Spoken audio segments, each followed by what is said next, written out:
that like an experimental electronic group would put out. Also, hey, General Grub, I don't think I said hi to you.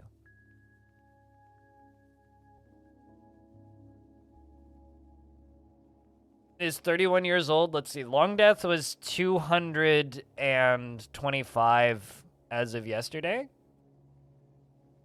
I don't think we hit 26. So 426.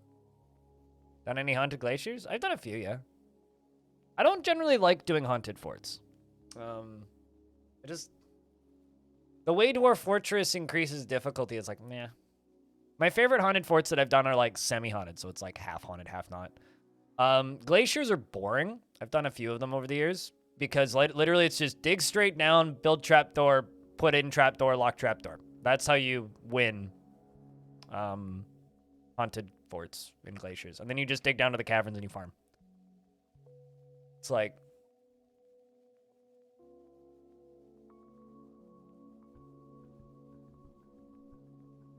Excretes radioactive iodine.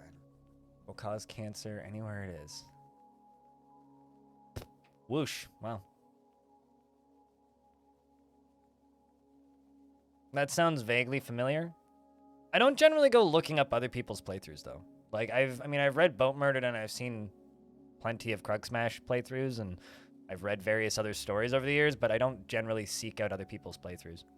And mostly because I don't care. Especially because, like, there's a point with Dwarf Fortress where if you've played enough of it, if you read somebody else's play, like if I watch a Krug Smash video or if I watch a playthrough, I read like their storytelling and I go, I see what you're doing here. I see it from the player's perspective too much, and I understand the mechanical perspective of it too much where it ruins it. So it stops being fun to watch or read.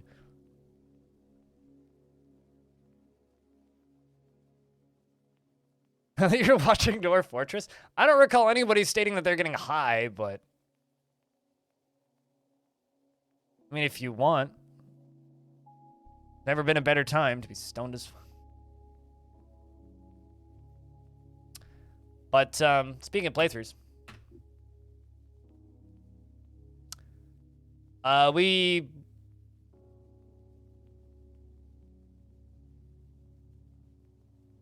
we are currently in a very dangerous, precarious position, because if we get invaded, well, actually, no, not right now, but if we get invaded, it's very easy for baddies to get into our fort. They just need to walk up onto this outer wall right here, walk around it, and then jump over this little gap. Boop. And then they're in the fort. So we need to build this wall up several more layers pretty quick, which is what we're going to do. Is the fire out? I think. I stopped paying attention to it at a point. Stuff's growing back, though, which is nice. Yeah, it looks like it's out. Fire, like, doesn't really do anything for frame rate for me, so it doesn't really bother me all that much. But, this is Stonewater. This is a ludicrously big volcano fort that I've started relatively recently that I'm going to just kind of keep this world going until premium releases, at which point we'll probably retire it for good and I'll release the save. But this down here is a set of 3 glass towers. Maybe you should go back to the VODs until you've caught up. It's up to you, really. But we got a set of 3 glass towers that are full of pumps. I will say a lot of this playthrough is just me staring at this, trying to fill it and figure out how to fill it. And there's... Hold on, let me look at the YouTube backend real quick. How many episodes haven't released yet? Part 11 was the last one that I made public, which was this morning. And this would be 15. So, keep that in mind. But,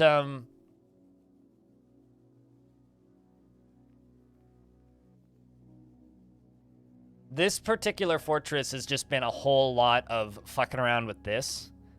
and trying to make this work. I mean, I've finally gotten it to a point now where it fills. Really happy. Theoretically, we could drain it and get all the lava out of it at some point, but for right now, we're just at a point where it's filling, and I'm very, very happy. Which means we actually have, like, a method of defense now. The living dwarves in this fort are, well, there's 160 ice of them. Oh, yeah, there's always lava if you go deep enough. It's just like real life. Acre is the first one I see. Snail, scrolling down a little bit. Who else is still in the fort? Who's named? Darren, Pablo, Time, and Raph. Alden. Farana. Goats. Lemond. Space Pirate.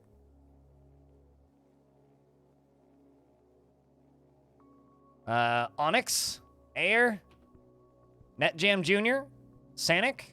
Animal. Bastet. Audio. Aquafunkalistic Booty Wap. Potato King. Wendigo. X-Wrench. Curses. Who else is here? Rolf. Rory. If anybody wants a dwarf, just shout. No requirements necessary. Just ask me nicely and tell me if you have a preference on what kind of dwarf. Spooky. Nortram. Moldorf. Trevor in VR. And then a bunch of kids, including a baby. Shoutouts to Maffle. But yeah, no, it's impossible to miss stuff if you dig down. Like, you will encounter it. But I'll be completely honest with my VODs. I upload them to YouTube as an archive more than anything. I don't actually expect people to watch them. Preferably military dwarf. Keep in mind with my military, since you're general, I'll give you Tekid. Keep in mind with my... Yes, you are dead, Deadlift. Keep in mind, if you're in my military in this fort, I don't have any medals that are usable for military. So everything that you are using is used from other people. So, General Grub. Let's see. You killed one goblin. Within the last season, she was interested after learning about dodging and felt gratitude after a sparring session. 73 years old, born on the 19th of Granite in the year 182. You're a worshiper of Fulteg, who is the deity of the Rim of Savants, most often takes the form of a female dwarf and is associated with fortresses.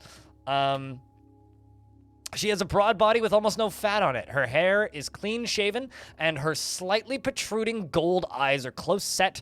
Her ears are slightly flattened, and her hair is pale chestnut, and her skin is brown. She personally finds the idea of competition obscene and respects the law, and finds those that deny their impulses somewhat stiff, dreams of mastering a skill, and is sloppy with her living space and feels a strong need to pay back any favor done for her. Generally enjoys being in crowds, and she doesn't try to get things done perfectly. She rarely is happy or enthusiastic and is conflicted by this as she values parties and merrymaking as an abstract concept. She has a tendency to go it alone without considering the advice of others, and she doesn't tend to hold on to grievances. And I lost my spot. Good Lord, who is that? She often feels envious of others and is a friendly individual. She isn't inherently proud of her talents and accomplishments and prefers that everyone live as harmoniously as possible. She isn't particularly curious about the world and sometimes acts with little determination and confidence and is brave in the face of imminent danger. And slow to anger, can handle stress, and bites her nails when she gets bored. She greets others very loudly and needs alcohol to get through the working day. She's getting used to tragedy. Sounds like my ex's mom. You enjoy the archiving? That's generally what it is. Also. So, for people who've been asking about soundtrack, I think it was Duke. Steam and Bandcamp are confirmed places that the soundtrack will be for sale. Steam and Bandcamp. The Dwarf Fortress soundtrack will be for sale. So. He's going to leave socks lying around. Socks, swords, shields, breastplates, helms, snacks, lunch, backpacks, picks, toys. Same release date, I would assume. Be weird if it wasn't. All right. They didn't specify, so I would generally assume. You've mostly watched the VODs on YouTube. That's fair.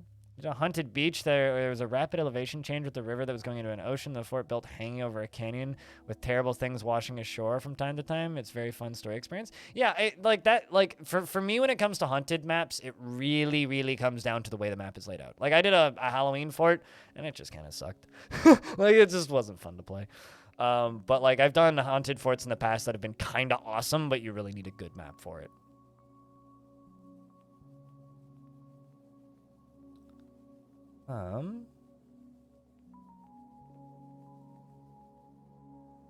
Does anybody else want a dwarf? Just scrolling through chat to check. Can you have a new dwarf? Yep. Trapper or a woodsman? Got a couple woodcutters. This one's organizing a masonry demonstration. This one's sleeping.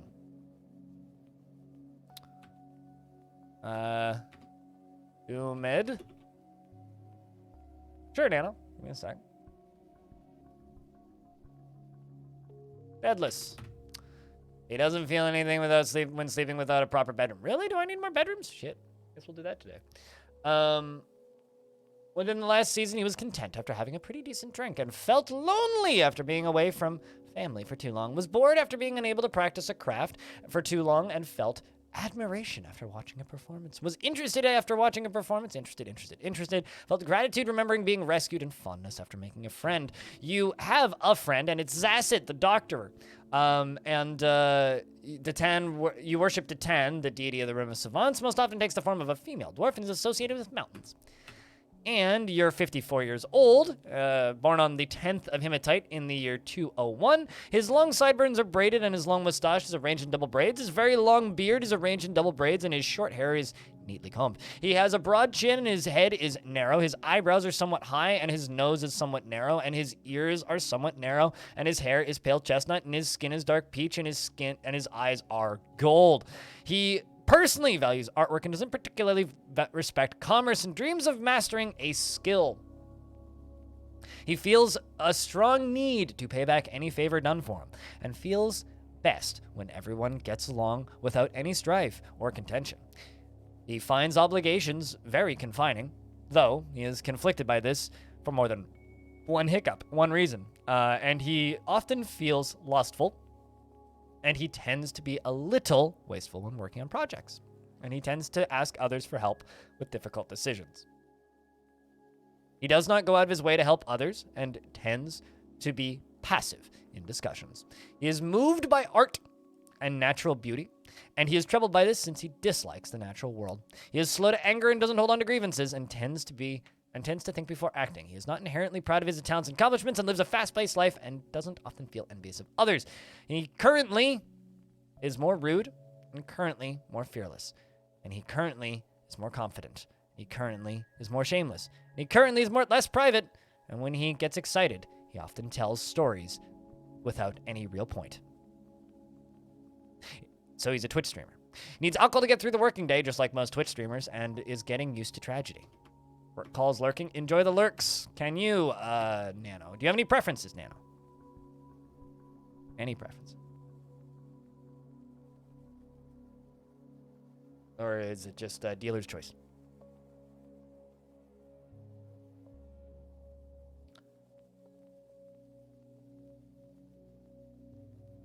Just random? All right, 5, 4, 3, 2, 1. You're a sword master. Cog. Nanoblit. Nanoblit. Your name's Cog. You killed Amos, which puzzled the wicked forgotten beast in 254. It was a web spitter. With plenty of its fabric around. He is 18 years old, born on the 24th of Malachite. In the year 237. You're a very young dwarf. You're the son of Aquafunkalistic Booty Whap and Lear Steak Slapped. Is it Steak Slapped or Steak Lapped? Steaks Lapped. I don't actually know. There's wrestlers? Damn right. Wrestling is a very important skill in Dwarfort. Yeah, for an 18-year-old, that's pretty good. Who do you worship? Also, Aquafunkalistic Bootywap is a royal figure, so their title is too long for Dwarfort. They're the Holy Diamond, by the way. You worship Ral. Ral is the deity of the Rim of Savants, most often takes the form of a male dwarf and is associated with wealth. His short sideburns are neatly combed, his very long mustache is arranged in double braids, his very long beard is arranged in double braids, and his hair is clean shaven. He has a very round chin, and his gold eyes are incredibly close set, and his hair is pale taupe, and his skin is cinnamon. You were frightened upon being hunted by the dead. Well, that's not good. But generally, you're fine. You've been teaching wrestling recently. He believes the idea of war is utterly repellent and would have peace at all costs. After seeing Urist Mr. Mac, dead body in 252. And strongly values tranquility and quiet after gaining a sibling in 249. And greatly respects those that observe decorum and maintain their dignity. And thinks the quest for knowledge is a delusional fantasy that and doesn't respect a society that has settled into harmony without debate and strife. Values nature and dreams of mastering a skill, and this dream was realized. Is gripped by crippling shyness after wearing crappy clothing in 254, and would never, under any circumstances, speak up or otherwise put forth his point of view in a discussion. He is sometimes cruel. This dwarf is a serial killer. He finds helping others to be emotionally rewarding and finds humor in most situations. He is sloppy with his living space and has a calm demeanor.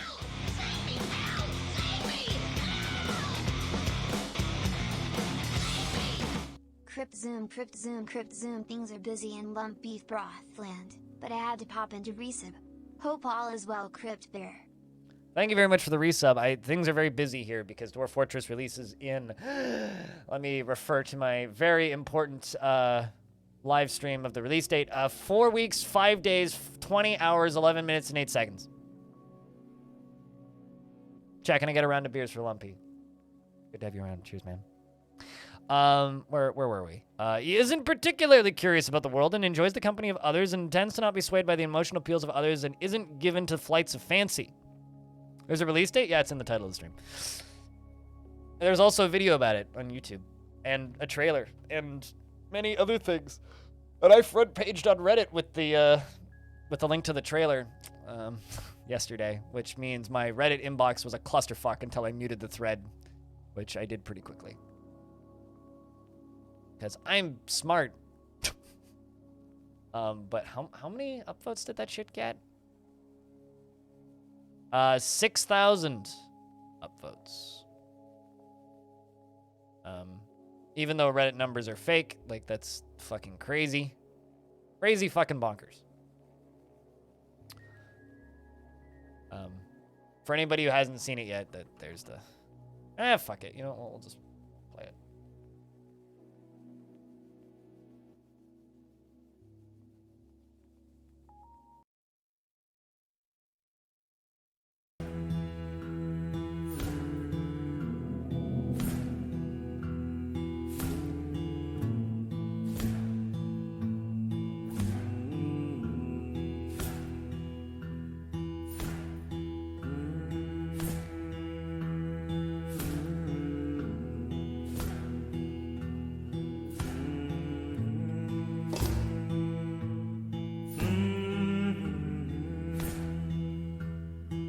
There you go.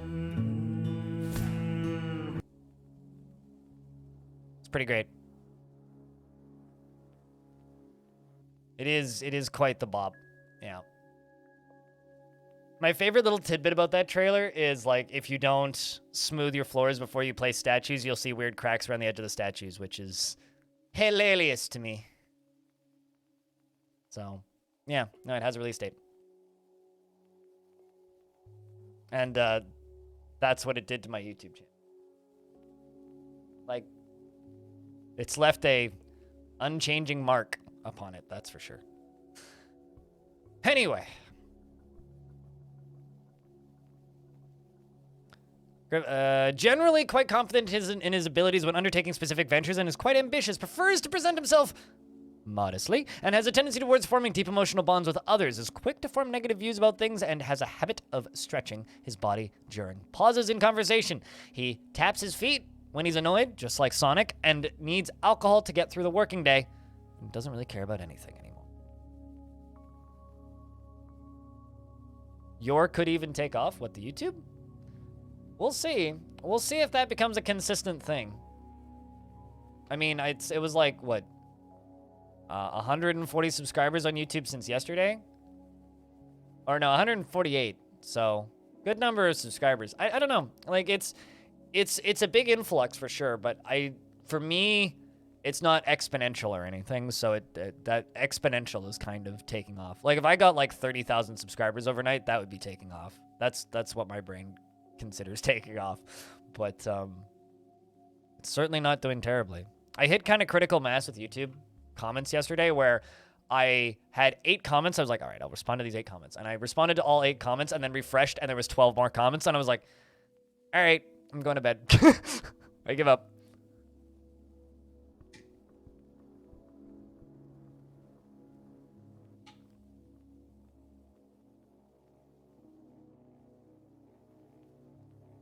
Especially, like, where is it? Can I even show this?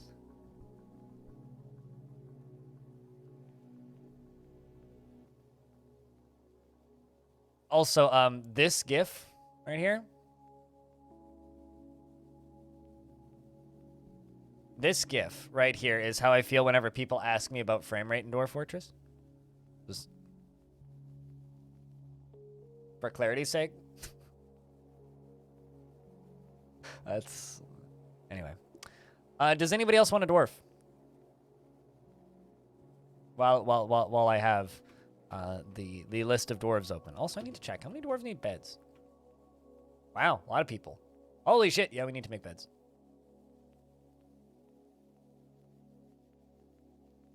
Goldpoke would like one. Melosan would like one.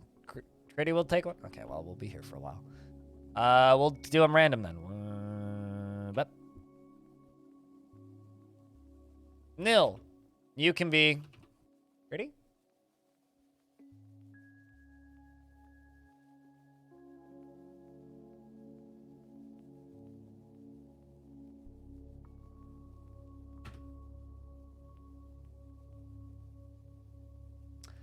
The frame in Dwarf Fortress 1 frame per frame the frame? The frame rate in Dwarf Fortress is 1 frame per frame. That sentence hurts my brain. How you doing today, Tygo? I have a DM from a Tekid.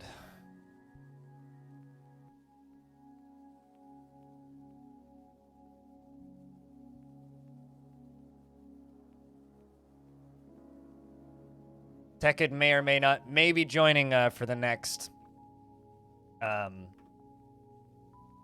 12 talk.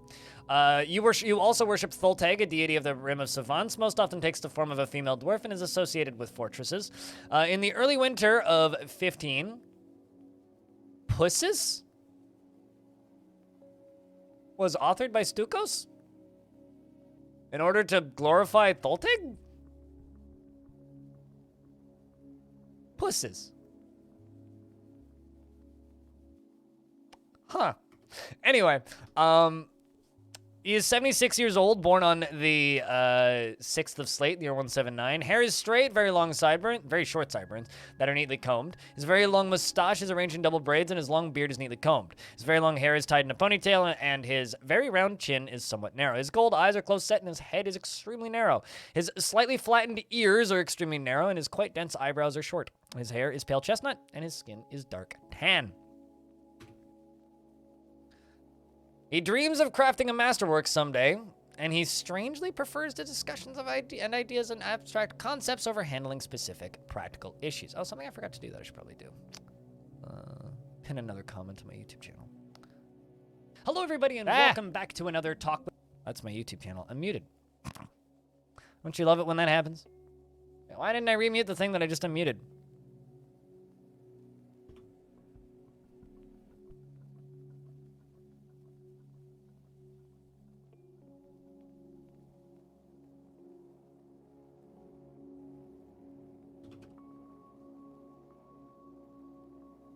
For the tickets?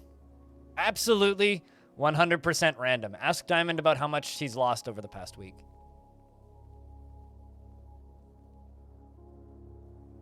If they weren't random, there'd be no point. He strangely prefers ideas and discussions of the abstract concepts over handling specific practical issues, is sometimes cruel and is assertive and doesn't cling tightly to ideas and is open to changing his mind. He is brave in the face of imminent danger, and I might put you in the military. And he has a great aesthetic sensitivity, and he is conflicted by this as he values artwork and its creation and has a greedy streak and is somewhat ambitious. Needs alcohol to get through the working day. Next dwarf. We're gonna have to do this kind of quickly. Lolo-san. Scrolling up. Scrolling up, scrolling up, scrolling up. Let's go. You get a Mason. Rovod. Lil. Oh, son. Within the last season, he felt satisfied at work. You worship Raoul, of course, the deity of wealth. He is 79 years old, born on the 10th of Malachite in the year 176. Medium-length sideburns that are neatly combed, a very long mustache. That is arranged in double braids and a very long beard that is neatly combed, and his hair is clean shaven. His round chin. He has a round chin, and his eyes are extremely narrow. His hair is pale chestnut. His skin is dark peach, and his eyes are gold.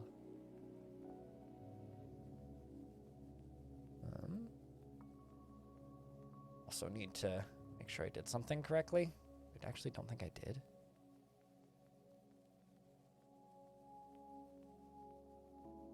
But yeah, I'm going to have to read these quickly because there's quite a few requests, so.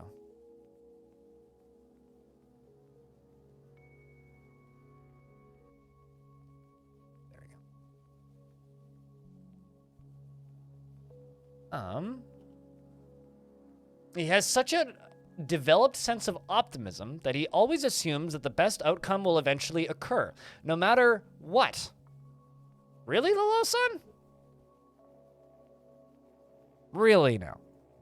Also, I think Gold Poke is next. No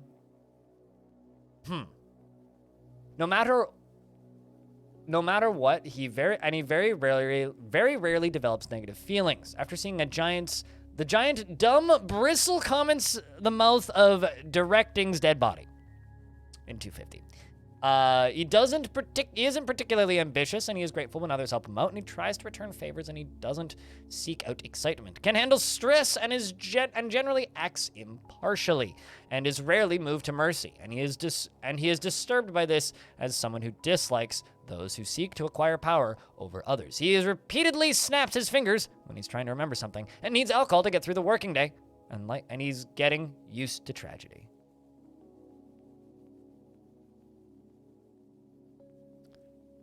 It became one of those get good games for people who swim in their own sweat. Yeah, that's one of the reasons why I've kind of avoided it. That's one of the reasons I've kind of avoided it. And then Gold Poke is the last one. I mean, who doesn't need alcohol to get through the working day? There we go. Now we're going at a proper speed. And 5, 4, 3, 2, 1.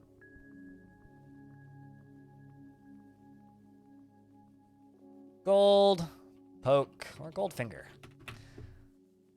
Can say, so you are a lady, Gold Poke. You also worship Raoul, deity of wealth.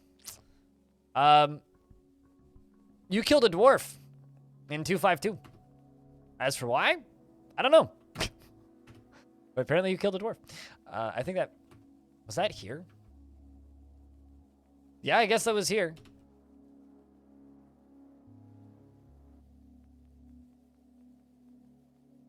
I mean, an office with a fridge full of booze is different than needing alcohol for the working day. Self-defense, sure. Sure. My endearment. It's good to see you again. She is 80 years old, born on the 8th of Timber in the year 175. She is short and just incredibly fat. She has a broad, round chin, and her nose is hooked. Her hair is clean-shaven, and her somewhat short ears are extremely narrow. Her slightly protruding gold eyes are close set. Her eyelashes are quite long, and her hair is pale chestnut with a touch of gray. Her skin is dark tan. She likes microcline aluminum, bandfire opal, giant magpie leather, spears and Zapdos. Spears and wicked hags for the macabre ways. A little to the party, but holy carp, December 6th? How time flies. Time does in fact file. It's good to see you, Zapdos. Chat, can I get a big round of beers for Zapdos keeping that sub alive for a 37th month? Welcome back, lad. Good to have you around. It's good to have legendary Pokemons in our midst. It's like one of two that I know, so. And yeah, no, I mean, it's better late than never, hey? She personally views tranquility as one of the highest ideals and sees power over others as something to strive for, and doesn't care about art one way or another. Dreams of raising a family, and she is sloppy with her living space. Rarely feels discouraged and isn't particularly curious about the world, and is not inherently proud of her talents and accomplishments. She is often nervous and doesn't handle stress well. She doesn't act without deliberation, and she tends to be passive in discussions. She tends to assume that the worst of two outcomes will be the one that comes to pass, and she talks to inanimate objects when there is a lull. So when nothing's going on, she just sits there and talks to, like, hello, door, how are you? When there's a lull in conversation, and she needs alcohol to get through the working day and likes working outdoors and only grumbles mildly at shitty weather.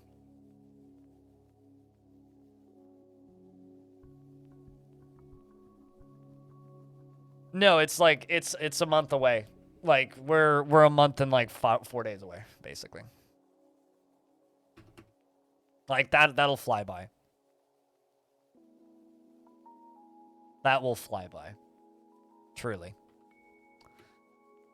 So it turns out I need to do bedrooms. So I'm gonna get my funky little circular bedroom pattern mapped out again.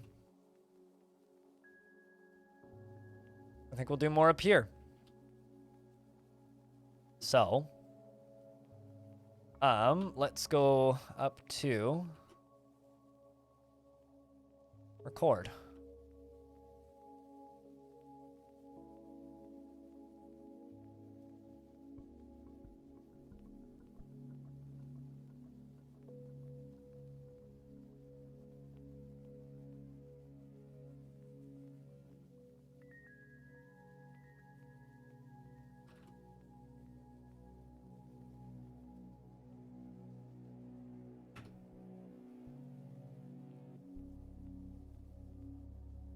Called post-pandemic time dilation? No, it's called distracting yourself and time flies. You know the line of time flies when you're having fun? Well, time flies because you're not paying attention to it. Don't pay attention to time, and time goes by pretty quick.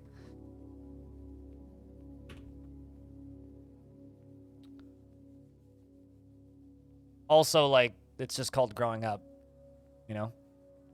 The older you get, the more accustomed to time being odd. Watch pot never boils? Sure. Yeah, I mean, like, there's plenty of classic statements around that.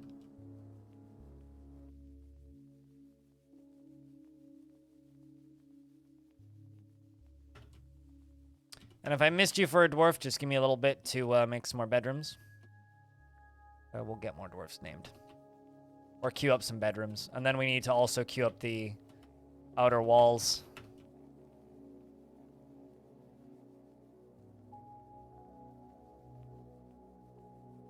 The swarm of creatures making your back sound weird when you move time files? Yeah. No, time files is a typo that I made once in a tweet, and it stuck around and haunted me for a little bit. But it's good to see you, Zapdos. I hope that you've been holding up. I hope that life the past couple of months has been good. Hope work and other things have also been good. Kiri, thank you very much for the raid. Very kind. Chat, if you guys don't know Kiri, she's been playing, I guess, I'm assuming, has been evil and been playing a lot of RimWorld recently. And various other indie games, 2D games. Recommend checking out her streams if you haven't before. Kiri, thank you very much for the massive raid. Appreciate you. This is Dwarf Fortress. It's still not possible for a normal person to comprehend, but it's going to get a lot easier in a couple of weeks. But 117% evil, hell yeah. Well, I slept better than last night. So not last night, but the night before, I slept absolutely terribly because I knew what Dwarf Fortress's release date was, and I was just like sitting there like a bundle of anxiety going, the ceiling is mighty interesting tonight. Last night I actually slept, and I got like a good 7 hours, so I'm okay today. Okay today. But welcome, Raiders. If you guys don't know Kiri, I'd say that you probably should go give her a follow, seriously. And we're just going to do this and do that. Also worth noting, 2D Kiri is a part of the same stream team as me, so we show up on the same podcast from time to time and other things of that sort. Crypt beer, crypt beer. Hopefully we'll be back in time to play it on the 6th. Are you going somewhere, Reza? I don't keep up with people's things. General Grub, thanks for the 9th month. Welcome back. And also just scrolling up a little bit. Redger, hey, with how's things? Bryn Bjorn, how's things? And Gary and everybody else coming over from the raid. Small trip. Gotcha. Yeah, no, I was really worried because I'm going to Vegas for a weekend. Not this coming weekend, but the weekend after. Okay, I wasn't sure if it was something I should be aware of. Yeah, anyway, I'm going to Vegas, and I was genuinely worried they were going to be like, yeah, the release date's the weekend you're in Vegas. Yeet. I was very worried they were going to do that. Or, like, announce the weekend, the day that it was going to be released while I was in Vegas. Like, either of those would have been bad. But, no, it's I've got leeway, so I can go on my trip and not, you know, not have to cancel anything and not have to edit anything while I'm on my trip. So I get to go have it, like, go on a trip and then just come home and stream for, like, months. Also, hi, Hobo. How are you? How's thing? We're working on more bedrooms because apparently half the dwarves need bedrooms because such is the way of things.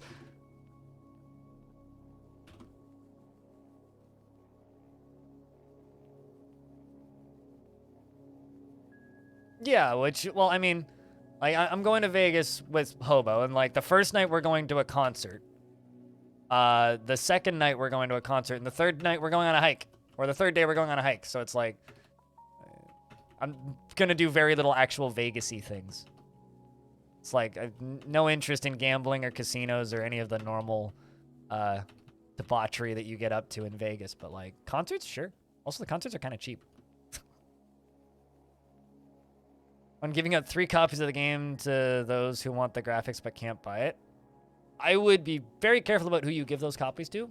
Don't just do it at random. Pre-plan who you're going to give them to. But that seems very admirable. I want to do something similar.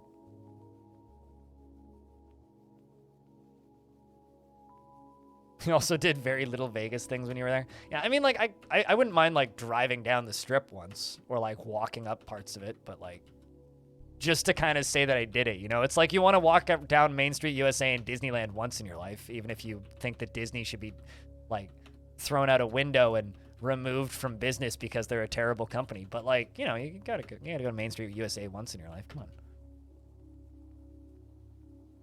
And you've done a couple Vegas things? What's the most Vegas-y thing you've done since you got to Vegas? Also, stuck there makes it sound way worse than it actually is. Yeah, absolutely. That sounds perfect. We should definitely do that, Hobo. Okay, now we need to not dig directly into the volcano. That seems like a bad idea.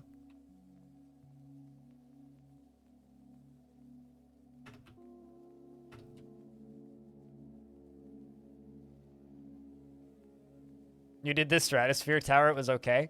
I've seen videos of the roller coaster that's out there, and it just looks kind of terrifying to me. Like, not terrifying in a fun way, but terrifying in a a lot of people are going to die on that one day kind of way. It's largely how I feel about that, but yeah, for me, it's been a very eventful day and a half. And also inevitable, Zapdos.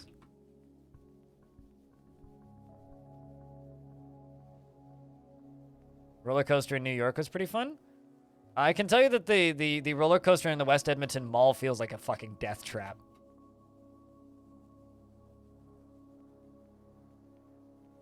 In the worst way possible.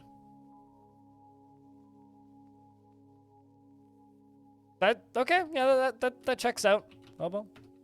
That checks out.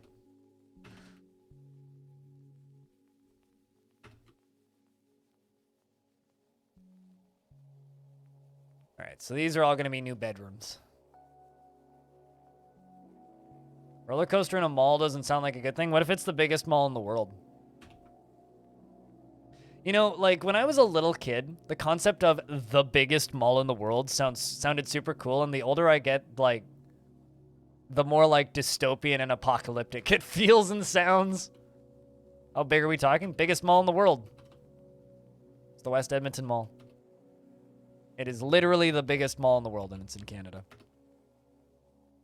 Not everything's bigger in Texas.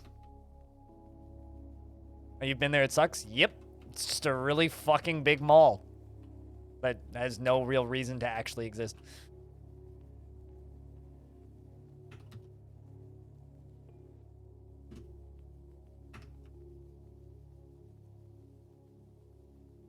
Been to the Mall of America in Minnesota. Why is it always like terrible cold place? Well, super cold places that nobody actually wants to visit always have the biggest malls. Like, this doesn't seem cool. Alright. It's a very cute pattern. Thank you. They're my bedrooms. Nobody wants to be outside, but the cold is nice. This is the time of year where I go, I'm ecstatic because I woke up this morning and I could see my breath because I left my window open, and I usually leave my window open at night, right? Left my window open, and when I woke up and just like exhaled, I could see my breath, and I was like, yes, we've hit cold weather.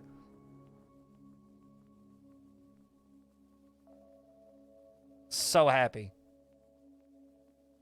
Can't wait for it to just get colder for the rest of winter so that I can go winter camping.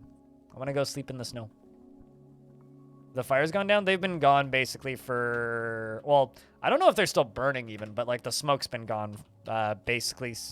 It was really bad for about 4 days. It was about 4 days where I was just sitting here bitching about it. And then they started to get better, and then it rained, and it's basically been raining for the last week and a half. So ever since it started raining, it like fixed our air quality like overnight. It wasn't so bad. It was one of those like, oh, this could get really bad if the rains don't come, but the rains came and it got cold, so now it's fine. As long as it's like actively raining, it's the fires cease to be an issue very quickly. Yours are just 1x5 with a door and a bed. I like my fortresses to be fun to look at. If I don't want to look at my fortresses, I don't want to play the fortress, right? So I make fun-shaped bedrooms and patterns and things with, like, statues around. And, like, we have an unlimited supply of gold. Might as well make furniture out of it. You know, that kind of thing. We have an unlimited supply of glass. Might as well make furniture out of it. You like squares and rectangles? Rectangles are boring. Square waves are pretty cool, though. Gotta be honest.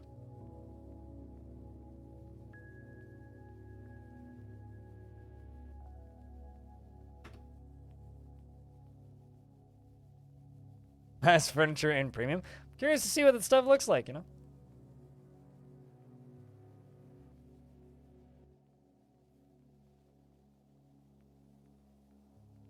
You know, I think the proper response for how the fire has gone down is it depends on who's in the room and how much I'm sweating.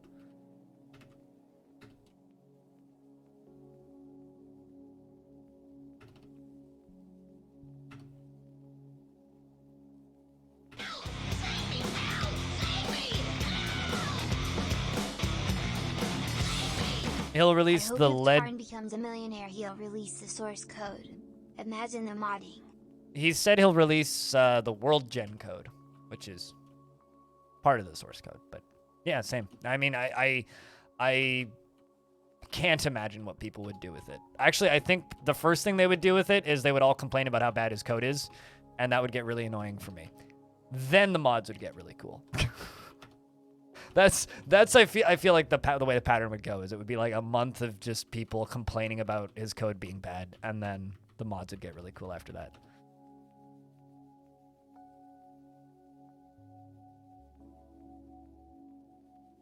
How do I compile this? Yeah, that or it would just be like a wall of question marks for a bit. Right, let's just wait for them to start digging that. Compile burr? Compile Dwarf.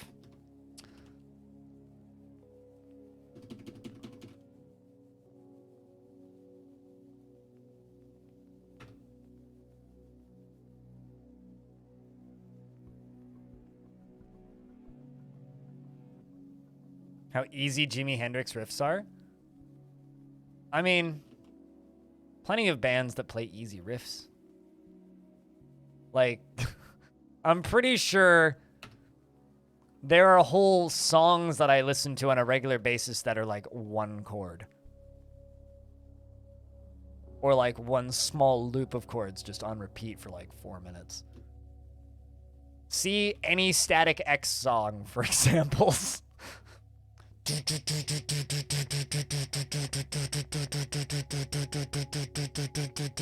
Just on repeat for like 4 minutes.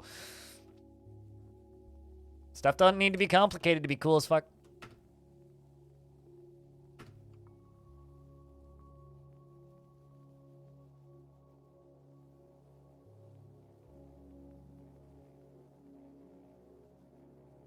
You know what's funny, Zapdos? Is Tarn has stated several times in interviews, if they sell well enough, he would consider just chucking part of the code out there and see what people do with it. So,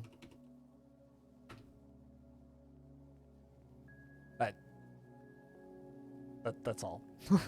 So that just means you haven't been paying very close attention. I mean, he did, and in fact, you know what? Just for clarity's sake, all right, I will mute my background blabbities for a second here.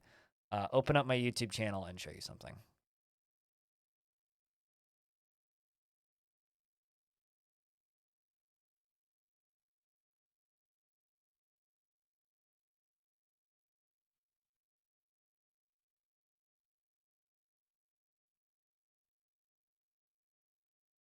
Although I do need to find this quote.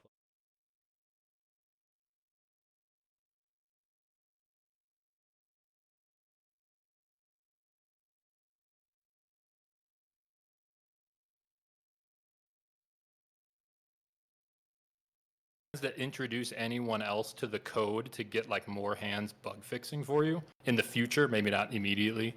Yeah, that would be a post-release thing. It's something we've talked about, though. Yeah, we don't really know. Like the release is going to open a lot of doors. It looks like, right?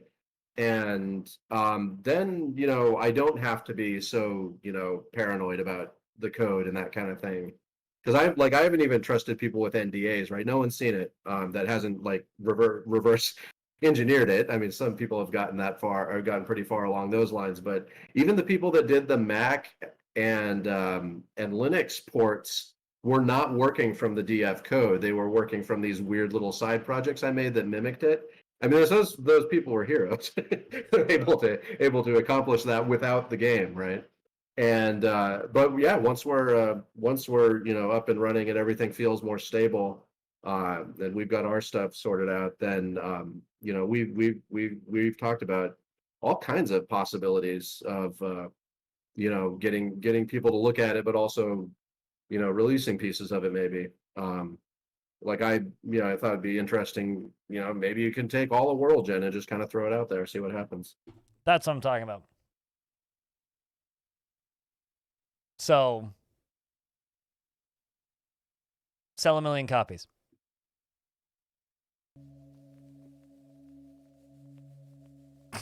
It's all up to you, Zapdos. You gotta do it by yourself. Right, to your point, Jimmy the guy who invented from scratch is a master work. He has. Oh, you meant turn.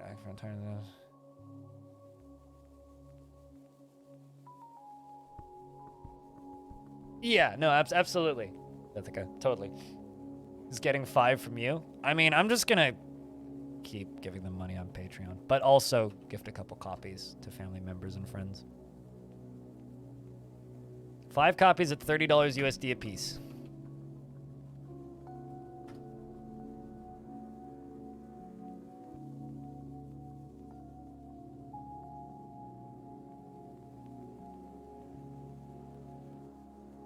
You're about to run out of food and drink in your fortress? Do you have, like, stuff growing outside?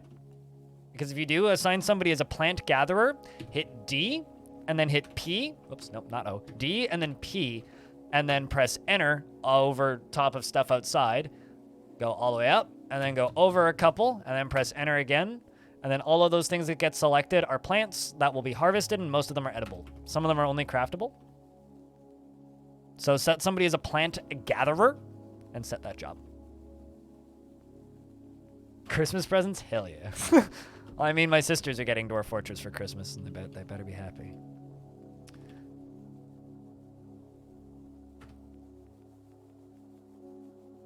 Yeah, that's actually a comment that I've seen from a few spots is just, oh, hey, Tarn just finished my Christmas shopping, which I think is kind of hilarious.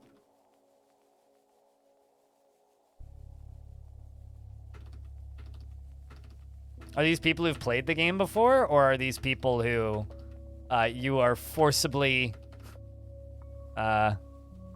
bringing into the fold?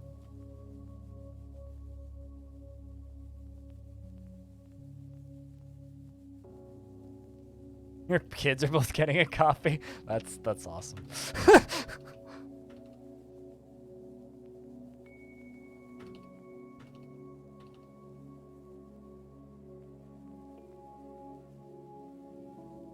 Exactly, Soul. Everyone is getting DF whether they like it or not. And you know, one thing that like I haven't seen stated too much is the Dwarf Fortress community.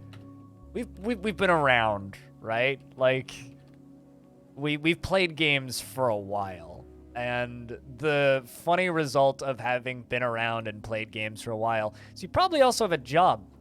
You know, like there's a lot of demographics for games where, yeah, the game releases and then like half the audience can't afford to buy it. Or it's like a free-to-play game, so they get like a huge audience initially, and then like it takes a while for them to start getting like that financial stuff rolling. Whereas with Dwarf Fortress, it's like I think most people who play Dwarf Fortress can probably just afford to buy Dwarf Fortress. They just maybe haven't yet. You get a fort. You get a fort. And everybody gets a fort. Yeah, everybody gets a fort. It's gonna be a fun week. It is.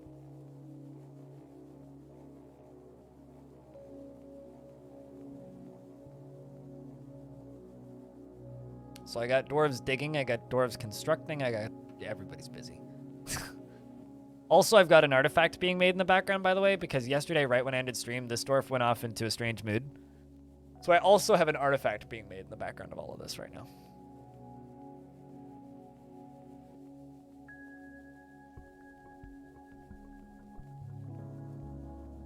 Just hauling boulders around.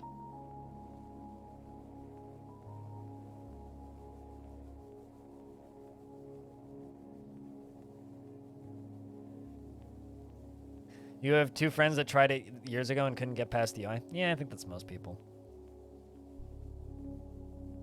You still have absolutely no idea what's going on? Which part? I mean, there's little walls, there's little dwarves. In this very center of the screen right now, there's a dwarf. Think of that like a pawn in RimWorld. They have a little exclamation point that's blinking on them, which means that they're in a strange mood. So they are not in control of their own body, and they have to go collect certain resources that they require. There's ways of getting hints as to what they need, but I already have everything, so it doesn't really matter. And they are running around gathering resources and taking them back to a crafts dwarf shop to build it into a thing. Over on the right side of the screen, you can see a blue bar and a brown bar. The blue bar means that we're above ground level. The brown bar means you're below ground level. And there's a tiny little square in that. So currently we're up the side of a mountain over on the left, and the blue like kind of like cyan stuff that you see, that's like the fog in Silent Hill when the draw distance is too far away. There's stuff off in the distance, but we're still too high up to see it. The little speckles mean that there's stuff close by, but you still can't quite see it yet. As we go further down, things start to show up. How many users are there on Steam? We need to send a copy to everyone? 14 million? No, it's not even close. Total Steam users, sure. 120 million. Active monthly users. There you go. 120 million active monthly users. So 120 million people use Steam every month. Even that seems low? Eh.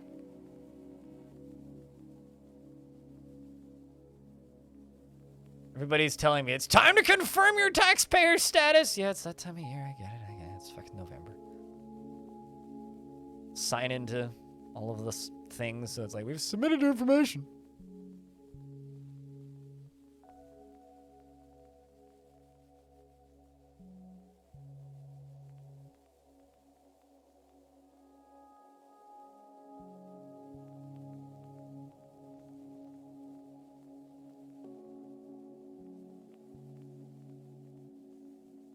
Your numbers were in 2017, 5 years ago? Yep.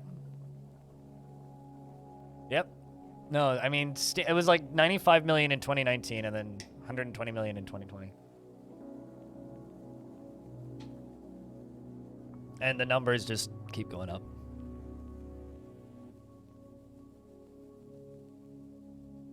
You guys are digging channels up here. Means I can go around the edge. Voomp. Goes right to there. To there. All the way up to there. All the way up to there. All the way up to there. Perfect. We can deconstruct... Oh, no, actually leave that there.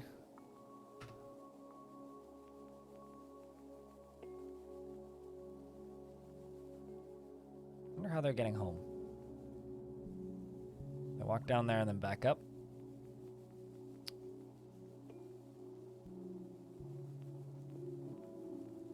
Yeah, I'm gonna need to plug this whole thing. So, what I think I'm gonna do is I'm going to remove this door and put a wall there. And I'm also going to put a wall right here. And a wall here. So, we'll replace the door first, but I need to seal this corner off.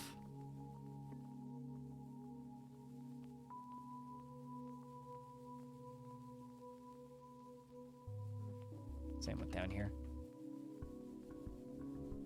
It's like a global change with how people work in 2020 or something.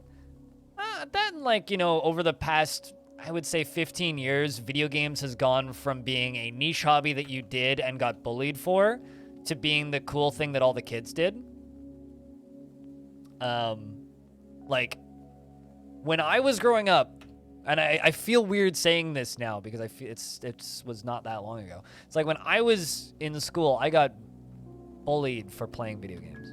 Frequently.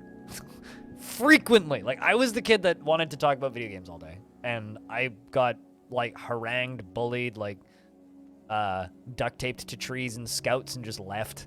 Like, I got harassed when I was a little kid by other kids because I was into video games and a nerd, right? And that was just kind of the status quo. And I think I was like the last generation that really had that. And now, like, kids are fucking, you know, doing Fortnite dances on TikTok. Like, world's changed a lot in the last 15 years. And I think it's because now all of the parents that are out there probably played video games when they were growing up.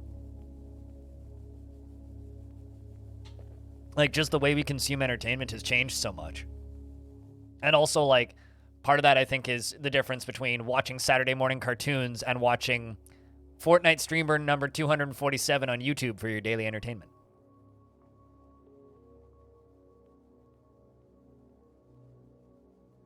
Yeah, no, people get bullied for not playing particular games, and you get bullied for not having spent a lot of money on microtransactions.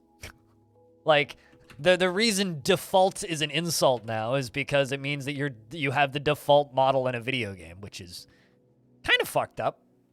But, hey, you begun your mysterious construction. Iron logs, 2 bloodthorn logs, a mass witch puzzle, the Forgotten Beak silk cloth, rough pineapple opals, green glass, jet gizzard stones, and 3 pieces of andesite. And it's a craft store shop, I think. No, mason shop. Please make me a door. Please make me a door. You get a lot more entertainment out of $50. Well, I mean, like, going to go see a movie at the movies, let's just say you don't buy popcorn and you smuggle in your own snacks, it's like $20 here.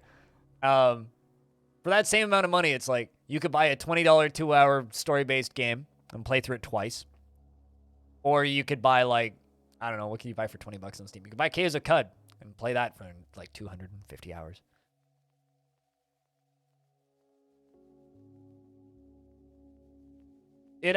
Honestly, if when people buy a video game for $20, $30 and they're just like, this was 8 hours long, not enough value, it's like, I never fully understood the dollar per value thing, the dollar per hour value thing for video games. I never fully got that, but what I do want, the way I have always done it is just like, Did I enjoy the experience? Was it better than something of the equal price? If yes, then worth money.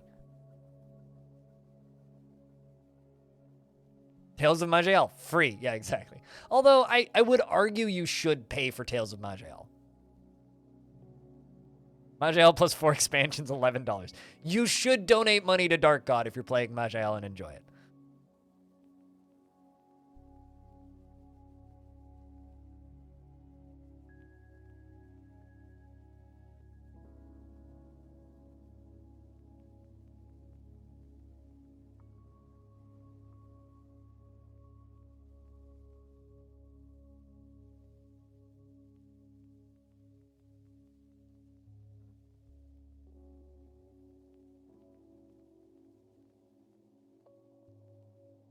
You bought Tales of Maj'El for a couple?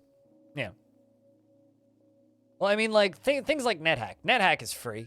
You could just play NetHack. You could play OpenXCom. Like, there's various projects like that that are free and you can just play. And I'd be like, yeah, you should go play those. But when it comes to things like Maj'El, it's like, that's somebody's livelihood. You should pay for that. It's like, if somebody's making a living developing the thing, you should pay for the video game. But if it's an open source project, fucking do whatever you want. People refer to it as Tome. It's on Steam, and it's free on their website.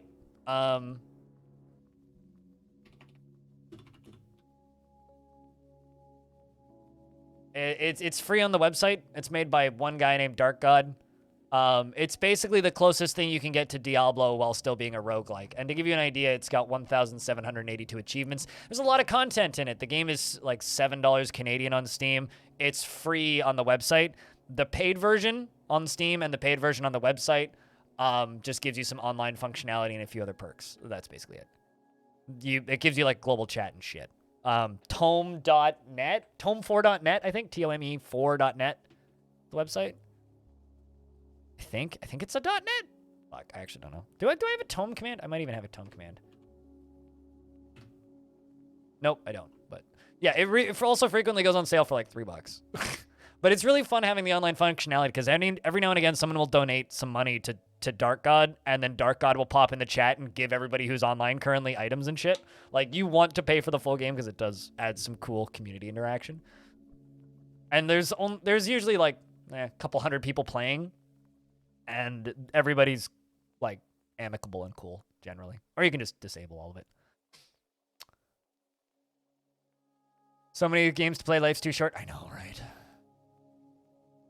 But Dastot, the stoneworker, has created Amantoldus, an andesite coffer, and claims it as a personal treasure. Really now, Dastot?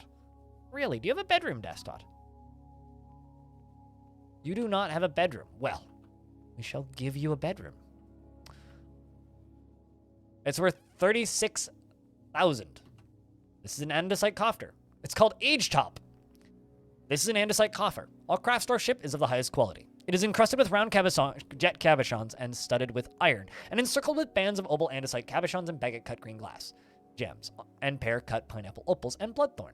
This object menaces with spikes of andesite, and Amas witch puzzled the wicked forgotten beast silk, and bloodthorn. On the item is an image of coffee trees in andesite. Do you like coffee, Dwarf, or coffee trees?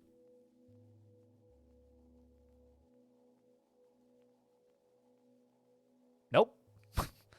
Does not. Does like cave lobsters for their beauty, though. All right, so. Actually, hold up.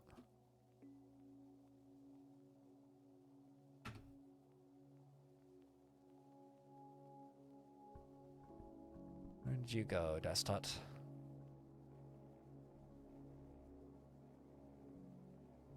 There you are. Also, apparently I've got bedrooms that I haven't assigned yet. Not sure how I managed that, but...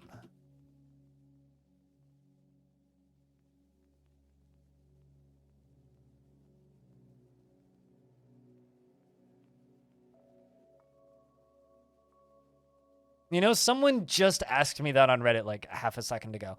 Probably, but I don't know when. And probably really close to release. Like, I've heard some rumored numbers rolling around, and apparently there's very, very few actual copies in the wild right now. Like, not a lot of people have it. They're being very careful with who they give keys to.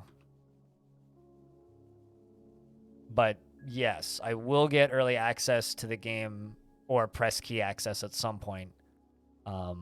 As for when that will be, the kind of hint that I've gotten is probably a couple days before release.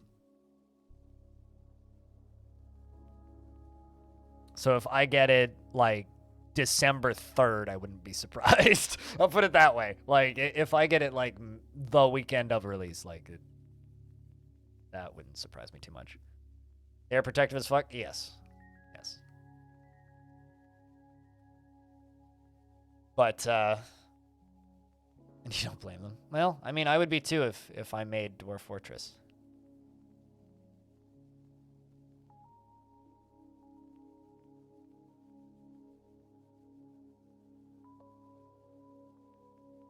But trust me, I wish I had it right now. Has been their life's work? Yeah. I mean, I wish I had it right now. Even if they were just like, you have it and you can't upload anything of it or like until release. Like if they just like gave me that, I'd be like, yeah, okay. Yeah, okay. It's like you can't upload anything. I would be totally fine with that, and I would start working on videos right now. But, you know, I would have a full Let's Play for day one. No streams for a month? Unlikely, no. I would still stream. I would just be doing a lot of overtime in the on the weekends. Yeah, like, I kind of wish that they would just give it to me now and give me an embargo. But I know, like, Tekit is already... Like, Tekit, as an example, is already scripting videos for YouTube. Like, he's actively scripting stuff for YouTube right now. So, like, there's multiple people that are already, like, working on things. I know Krug Smash is planning a thing. I know Nucrium is planning stuff, because I was chatting with him yesterday. Yeah, I mean, like, there's stuff happening. It's just, it's hard to just be like, oh, well, it's this, and I can say when, because I don't know. So, yeah, but yeah, I just got tagged into a conversation on Reddit, like, 2 minutes ago where someone was like, I kind of, where they were expressing their sadness that I didn't have it yet. Uh-oh, dropping frames. Stop dropping frames. Fix yourself. OBS. Uh-oh.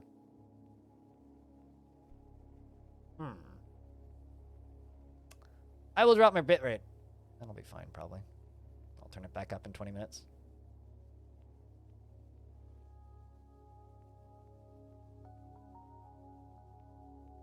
Something's fuck you up with my connection to Twitch, I think.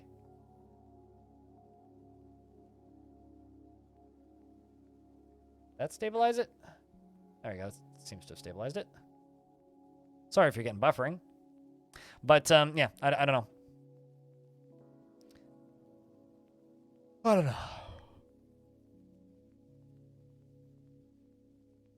You know, it's also kind of funny that the Steam forums have gone from, like, very, very quickly gone from, this is never coming out, to, why don't they let us pre-order it?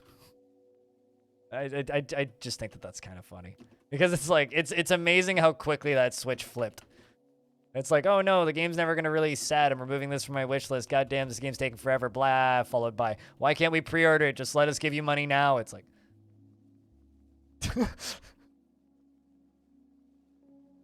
It's like people just switch like that. It's actually kind of funny. Is there a way to get dwarves to pop artifact making mood, or is it random? It's random. It's when the dwarf feels they're ready. It's something the player has no control over. Can never win? No. I mean, and then it's going to release and some people will be like, it's too expensive. And then the cycle continues.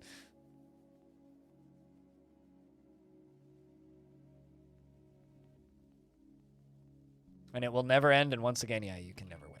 So.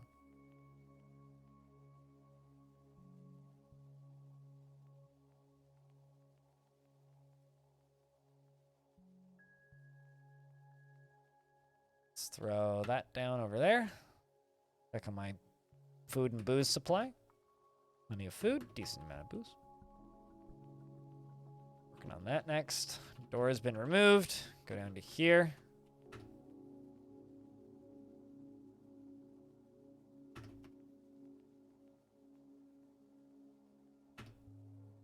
Plop that there, plop that there.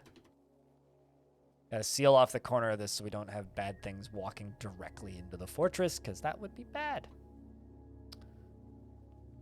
Yeah, I understand. Okay, so I understand the logic in pre-ordering a physical thing, right? Like, for me, I understand the logic of pre-ordering a record, right?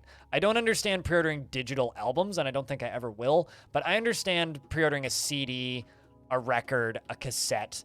I understand that. I don't understand pre-ordering digital video games. I do not get. Do not get.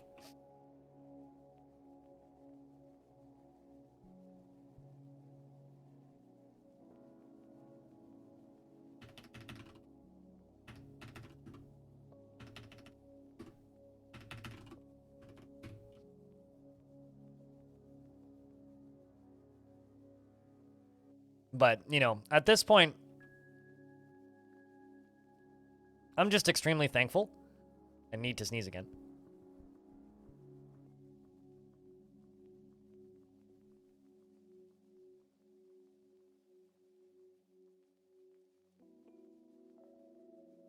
No, we're good, I think. I'm just extremely thankful and consider myself lucky that they gave me access to the release date beforehand.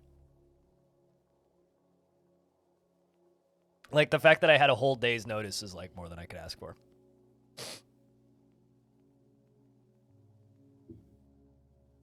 Oh, no, same. But, like, I just don't understand the vitriol against it not being available for pre-order. Like, I also wouldn't mind pre-ordering it, and it's a safe bet, but at the same time, it's like, I don't understand why that's something that would upset people.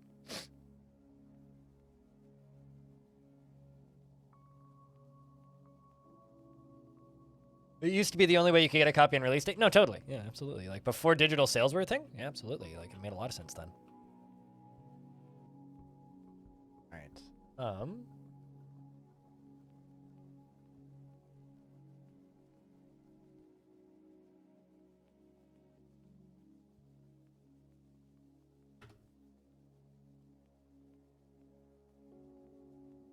What's the difference for the consumer anyway? I don't know. Peace of mind that it's actually coming out, I guess?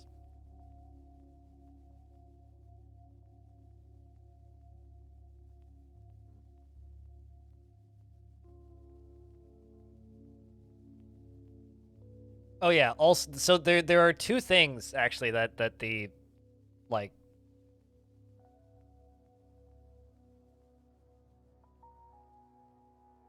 also this is something I won't understand for a while.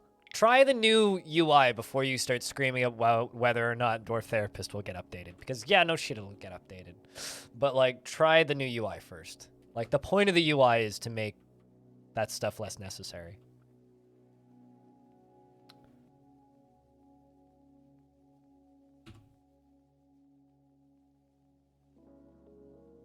Apparently you have more than 50.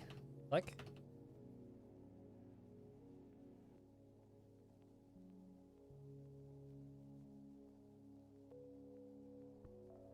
somebody asked what I was making. I am making a glass pyramid over top of a pit of lava so that when we accidentally launch goblins and other baddies off of drawbridges, they smack into the top of the ceiling instead of flying out.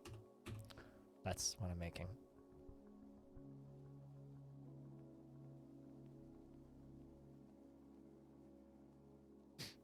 I mean... I guess I could see the logic behind wanting to preload a game that's like 500 gigs, but this isn't Call of Duty we're talking about.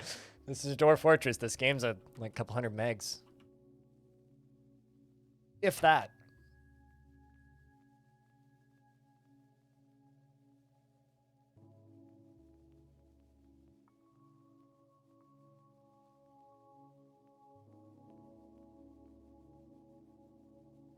Yo, Casual Elephant.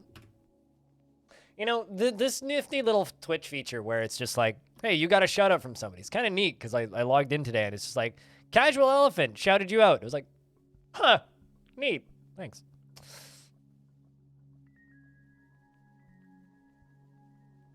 You want to preload the 20 megabytes?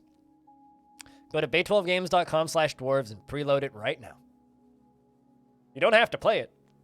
Is there a Star Trek mod? I think that we've talked about this before. I don't think there is. I know that there's a Monster Hunter mod that adds a bunch of, like, Monster Hunter monsters, if that's something that's your jam. You know, honestly, actually, when it comes to early copies, the thing that I want more than me getting an early copy, and I want this real bad, is I want modders, and I want people like Vetelinger to get early copies. Like, yeah, I would love an early copy. That'd be great. But, like, really, I want the longtime modders to get early keys, and I fucked up. They're waifu mods? I don't look for mods like that, so I don't know. Hope not. You'd have to ask somebody who actually has an interest in that sort of content, which I don't.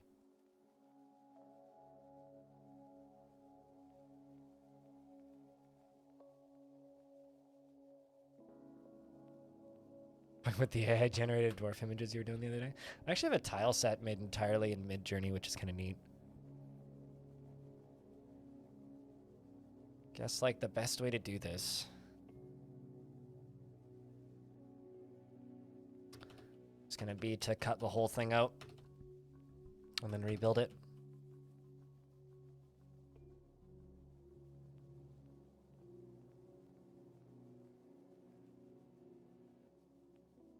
Like mods that add waffles?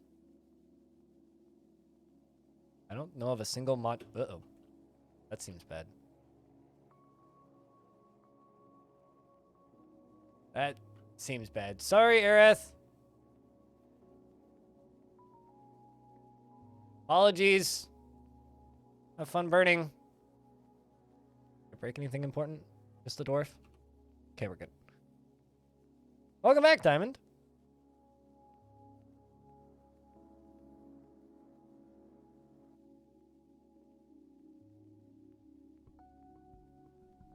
Well, Helm Scream, if any subs have it, they can make the actual, actually here.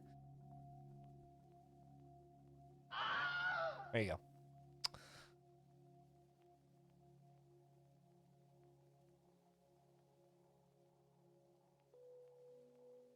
Did you see Magic Smoke? Yeah, it was a dwarf. That was the first oopsie of the day. I mean, I'm like channeling through cliff faces above lava. I mean, I'm asking for it at this point.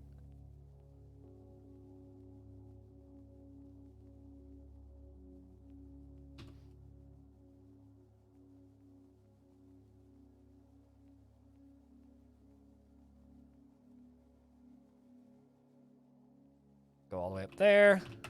All the way up there. There. Keep cutting out the walls. And the thing that we're standing on. And if nobody else falls, we'll be lucky at them.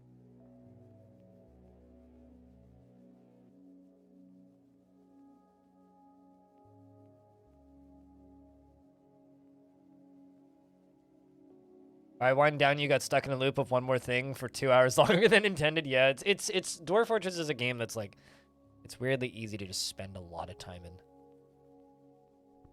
It's weirdly easy to do that. And that's, I think, part of the appeal, is it's genuinely just a game that you can just sit down and just play. Like, yeah, it can be kind of slow paced at times, but there's just so much here. It's just so dense. I think anybody else has fallen. That's good. Only one death. I'd say it's pretty good.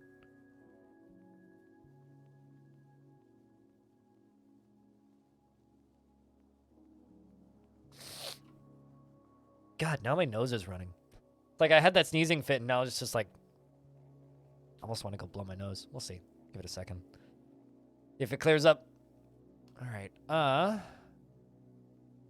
Essentially what we need to do here is I need to channel out the top of this wall all the way up to here. And then rebuild it. That's what we'll need to do. Should be able to do quite easily. I have to dig around it in a few spots.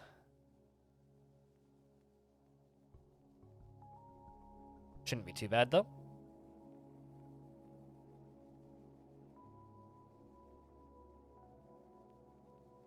Let's hope that they cut the sides out first.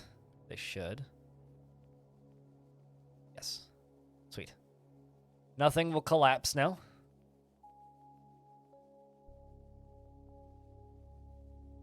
It fell in that corner.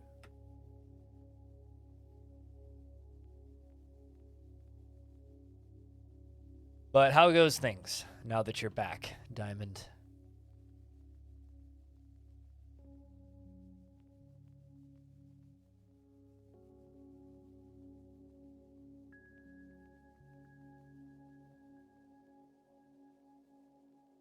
Why can't I find my green glass? Oh, there it is.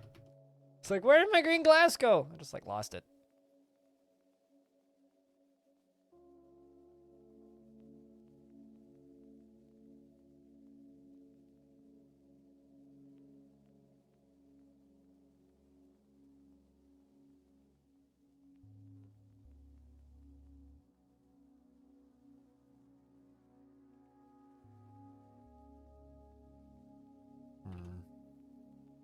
Okay, so I just need 2 more bits to disappear here, and then we can start reconstructing it.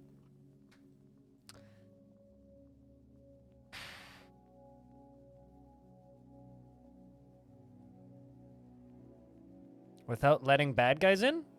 Well, you need something to stop the bad guys. And there's several ways you could do that. You could have cage traps, you could have weapon traps, you could use drawbridges and set up pressure plates. And use it like a, if bad thing walk in there, drawbridge raise. If good thing walk through, drawbridge don't raise.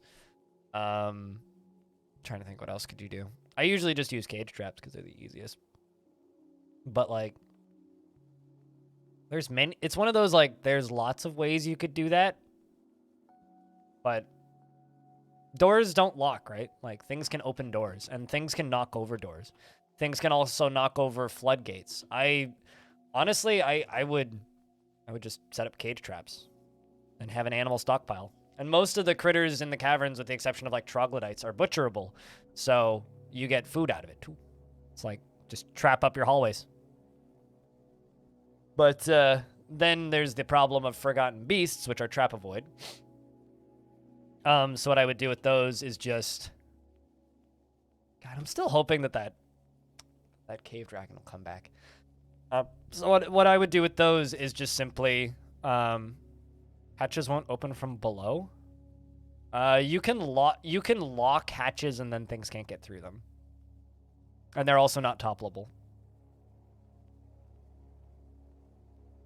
Yeah, that's usually what well, actually, I mean, down in this fort, that's sort of what I have set up here. Here, I can show you. Miner's been missing for a week. We have to engrave them. At least nobody saw him die. I think it's down here. Yeah, so I have 6 cage traps. Then I have a stairway going up, and I've got a green glass floor hatch on top of it. So if there's a forgotten beast I don't want to fight, I lock this. And then crundles and things and random trolls that get in, just trip that. We just butcher them generally. If they're butcherable, otherwise I throw them in the lava. Just make cages periodically. Dwarves are smoothing my next bedroom layer.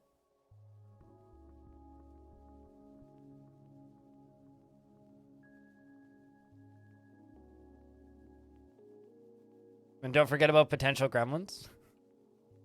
Well, gremlins can, they're trap avoids, so you have to be pretty careful in that regard, yeah.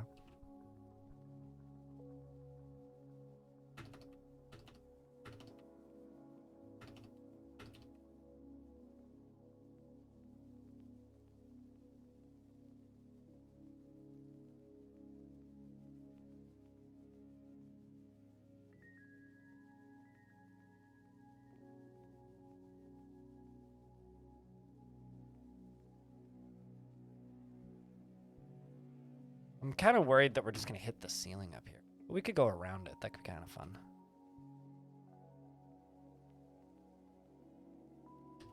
Gremlins are sweet if you don't feed them after midnight.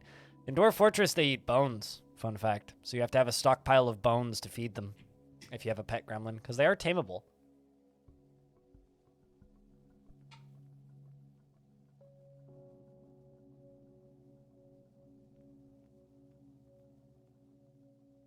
All right, we're going to plug this in.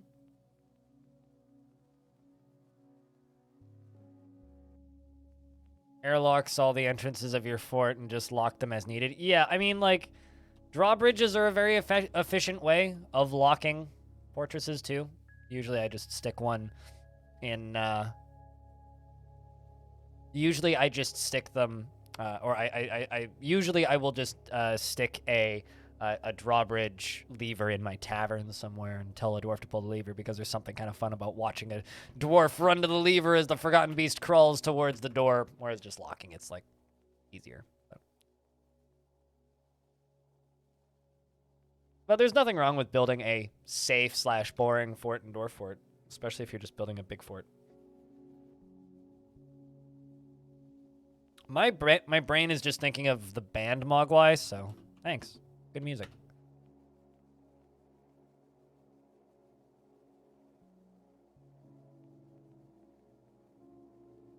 Gremlins 101? No. Fun fact, I've never seen the movie Gremlins. Truth. Speaking of truth, how deep is this lava? 4 of 7. I'll let it keep pumping a little bit.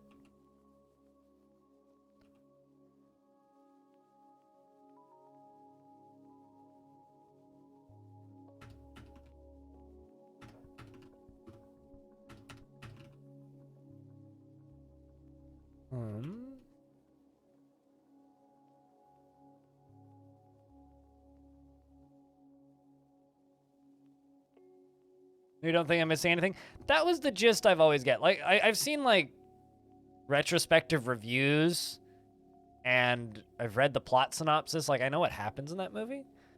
I've just never actually sat down and watched it. Like, I've seen bits and pieces. Like, I've seen chunks of it on TV at, like, my grandmother's house and whatnot, but...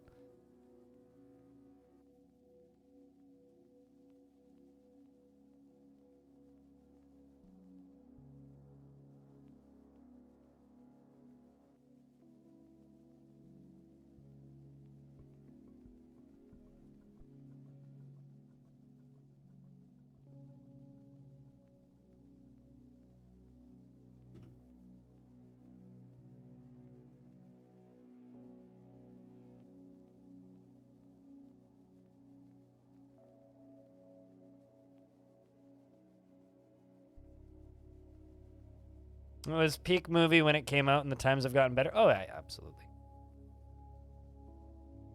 That's me with the vast majority of films. It's like, I want remasters, as in, like, let's get the original film footage and put it in modern resolution, or, like, do some up-resing work on it. Like, that's the kind of, like, work I want to see done on movies. I have no interest in watching films that are, like, you know, we remade it and recast everybody. It's like, fuck off, stop it. I don't care about that. Stop, quit doing that. Stop it. It's not interesting. That's no fun.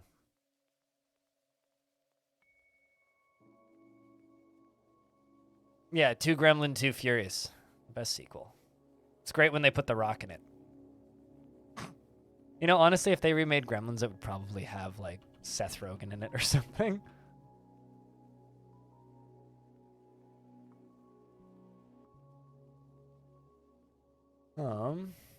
Down here, I need to block this off, and then we're actually safe. You know, suddenly now I do kind of want them to remake Gremlins. Because Seth Rogen in a Gremlins movie, now that I think about it, would be pretty funny.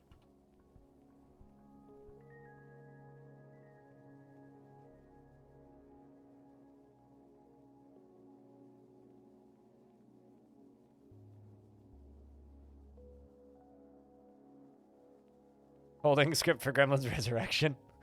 No, it's Gremlins Re-Election. Come on. Get it right. Stick with the meme.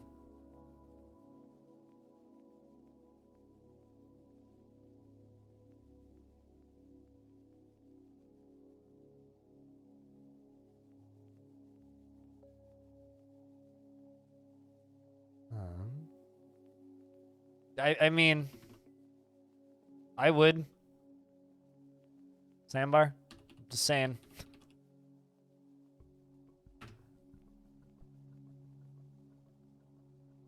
You know, for a very brief period of time, someone I know from Vancouver, like the Vancouver Twitch community back when that existed, before it like all like dissolved in 2019 when seriously Clara just went and got a job at Devolver. There was a person that was trying to convince Seth Rogen to show up at one of the Twitch events and stream from it. And I'm kind of sad that that never happened.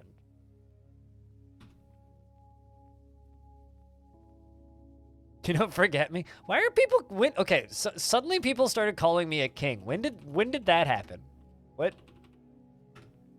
When did I get like given royalty status? But hi, Chico, how's things?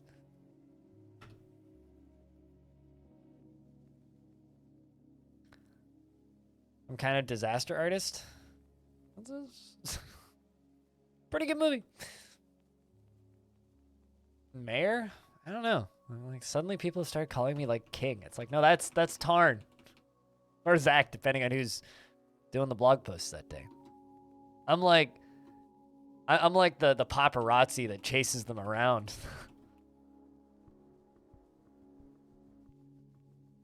Spain, it's the sign of affection to call people king? Really? Huh. Interesting.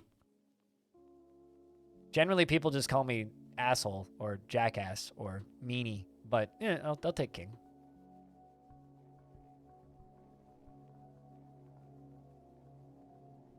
Yeah, I wouldn't want to dethrone the great gremlin from their position as mayor.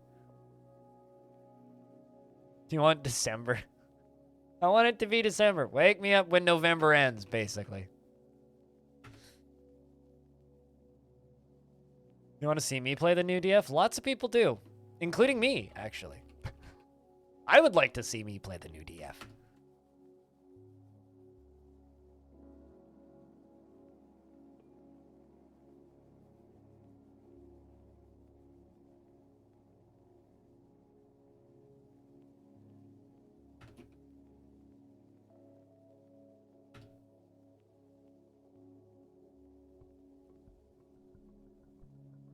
Grom? I mean, I generally give people that kind of response.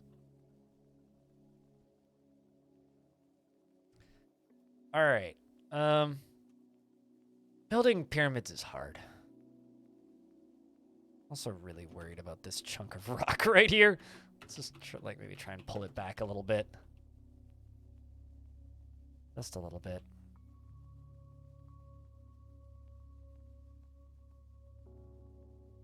I'm losing hundreds of hours very quickly. You know, honestly, if I had it right now, it would just be running in the background. Like, I would just have it running.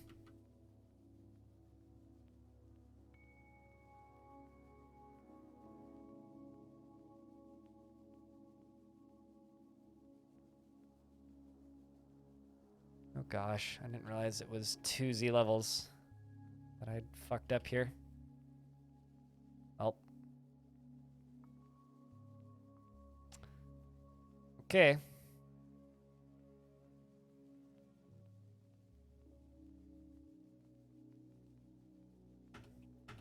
Let's place another round of andesite. Try and continue that.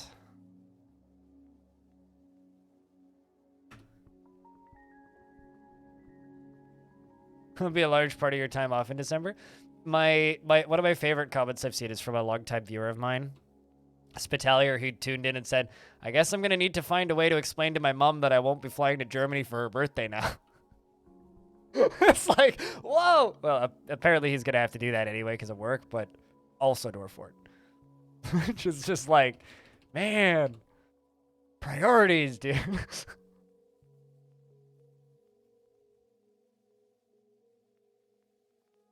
At the same time, though, I kind of respect it. It's like now I have to explain to somebody like why I'm not gonna fly out for a birthday.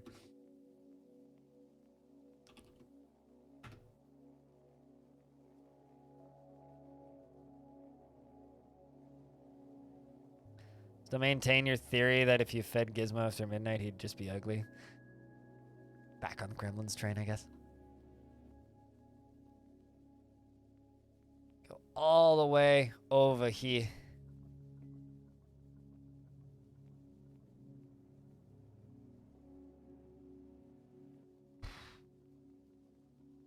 This thing is gonna look daunting as hell from the outside, and it's all gonna be glowing. It's full of lava. I mean, like, look at this.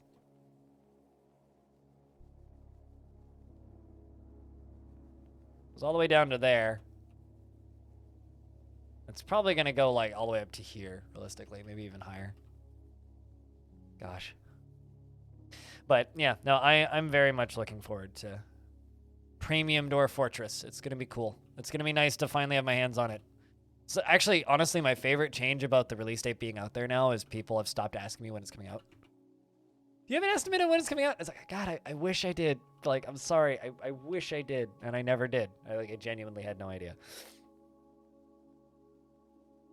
I knew it would either be end of this year or early next year. That was all I knew.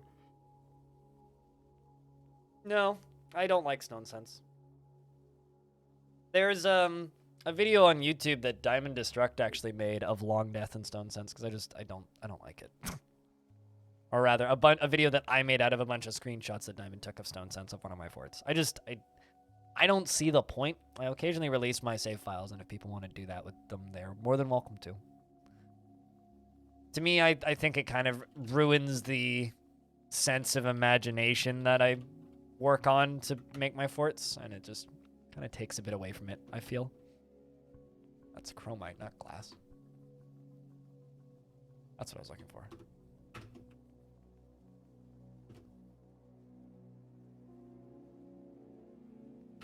If you play enough Dwarf Fortress, like you really don't need any of that stuff.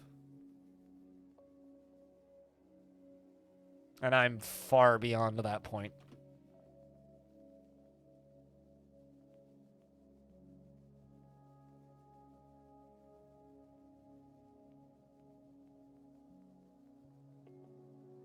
I had so many people ask me when the release date would be on the day when I knew what the release date would be. So instead of like saying things and just like directly lying, I just kept saying soon, soon, soon, soon, soon.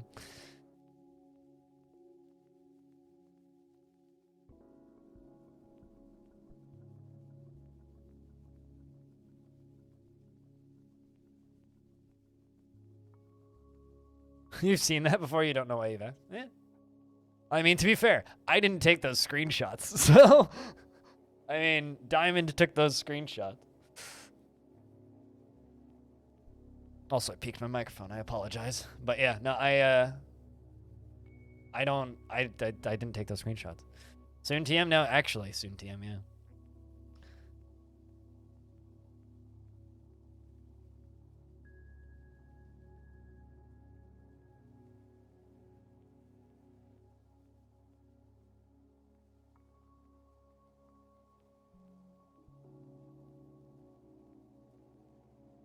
I'm curious to see how long it takes for the release date trailer to surpass the original announcement trailer in views. I think we're getting to that point. I can't see who that is because I don't have my glasses on at this exact moment because I had some dust on it that I'm cleaning off. But thanks for the resub. Hold on.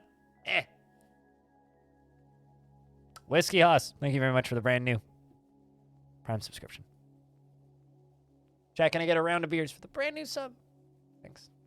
Means a lot. Thanks for keeping this weird channel funded.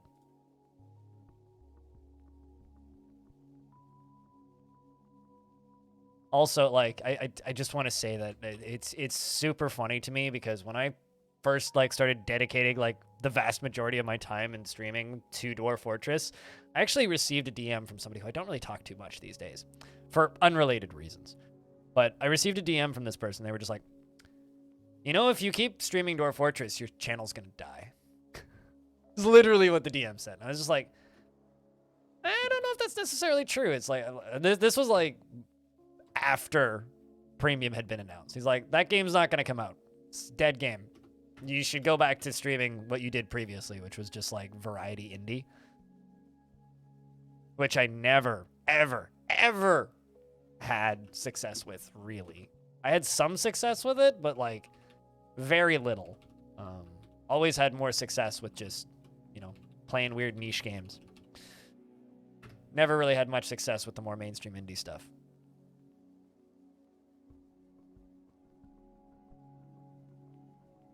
Original research? What? Yeah, this stream is very comfy until it isn't, I find. Very comfy until it's not. It's very comfy until the blob of fire attacks, but...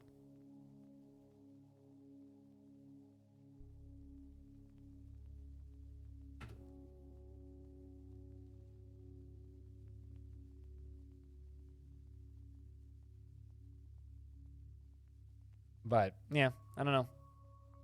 It's just, it's neat being told but on multiple fronts by multiple people over a period of time that your career is going to end if you keep doing what you do, following it, like, doing better than it ever has. Although, who knows? Maybe I would be like 5 times the size now if I just, you know, streamed Devolver digital releases.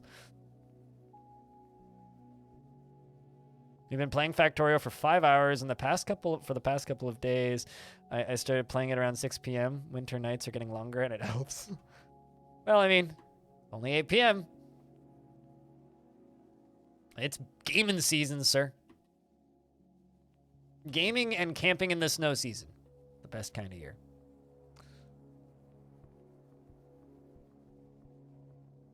You know, it's also kind of amusing to me. It's like summer is my least favorite time of year. Like, there's plenty of nice things you can do in summer. But unlike, you know, camping and hiking and stuff is much easier in the summer. Like, there's plenty to like about the summer. But it's my least favorite time of year. Purely because, like, the vast majority of my audience is busy with kids or, like, on vacations and whatnot. And then in the winter, everybody shows up again because it's like, it's cold outside and I want to play games. It's like, yay! My chat's back. Let's go.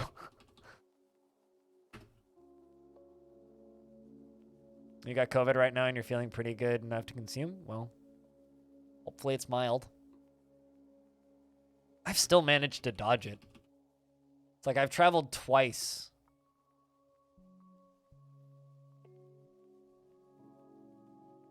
In recent, like, this year. I've traveled twice this year. I went down to Seattle, and I went to Montreal.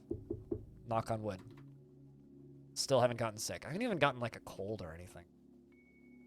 I've been, like, very lucky, I think. Although we'll see if I survive Vegas. Fingers crossed. Avoid people, put on hand sanitizer.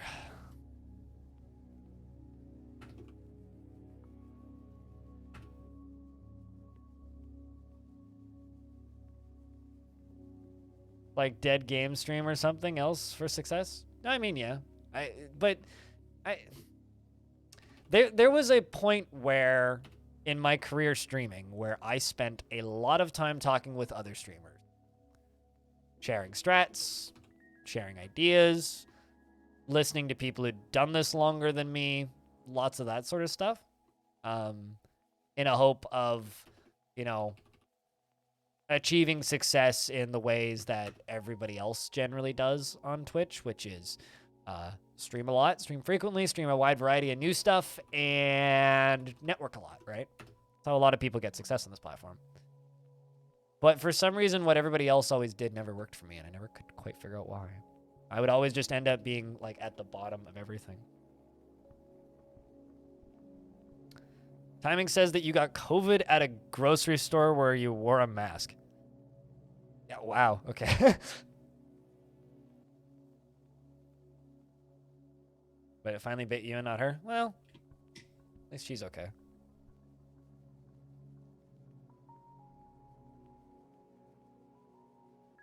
You limited your travel to and avoid bars and clubs and work events, etc., and more or less put your life on hold in order to keep your elderly parents safe from COVID. Yeah, I'm kind of in a similar boat. Like, I see my parents once a week, right? And, like, my parents aren't elderly. They're, like, they're in their 60s, but I'm also, like, high risk. Like, if I get a normal-ass flu, I could be hospitalized for it. Because my body doesn't work properly. And it's like... So for me, I'm very much like... I'm just cautious anyway. Like, I had the flu shots, like, 4 weeks ago now. Like, I'm just cautious. And I'm cautious to a fault, I guess. And I've been cautious to a fault for a while about getting sick, because being sick sucks. And now I have legitimate health reasons to, like, not get sick, so it's like, yeah, well, I will do my damnedest to avoid. Because you work in IT? Ah, I see. Mostly, like, LAN cables, I guess, right?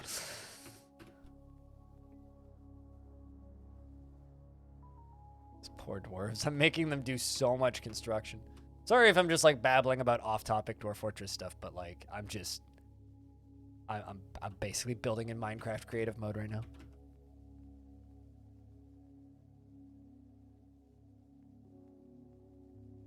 I mean, here's the thing, right? It'd probably be a lot worse if you know, like, I know that you're joking, but when people unironically are just like, I got COVID after getting the thing, it's like, well, you know, like, shots don't stop you from getting COVID. Or anything, actually, for that matter. They simply just make your symptoms not as terrible when you get it.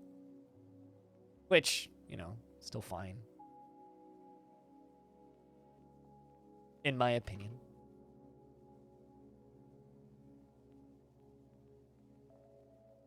It's my cave shit in. It's Will cave shit in.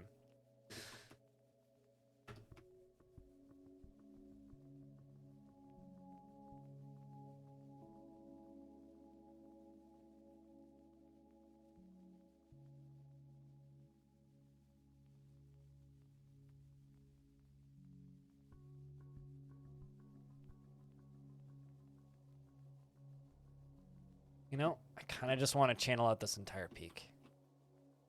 Don't think I'm going to.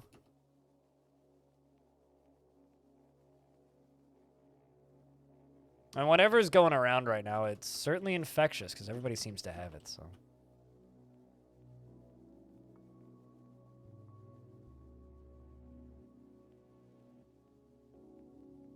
Like, I swear, right now, like, more people are sick than I've ever, like, really known in such a short period of time, at least since, like, the very early pandemic.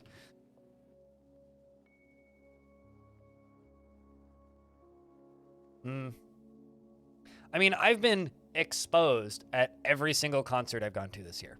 Every single time I've gone downtown and gone to a concert this year, I've been in close proximity with somebody who had COVID-19. Haven't gotten it yet. Lots of crap going around with kids, too. That's just, like, the normal-ass flu, though, generally. Or, like, weird, mild strains of COVID.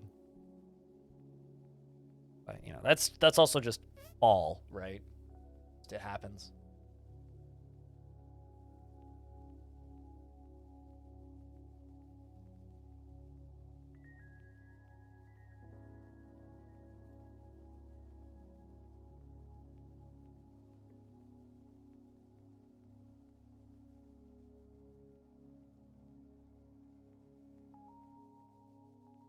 Luckily, you've only gotten it once. I mean, that's me. I'm immunocompromised, right? Where are they going? Oh wow, that's a route to take.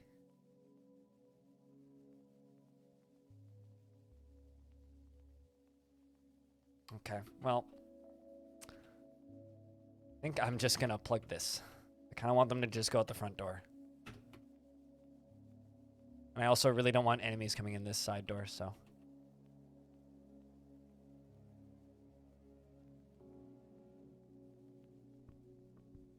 Pathfinding is fun. Well, I mean, I'm discovering holes in my defenses, so. I would actually say that this is a positive.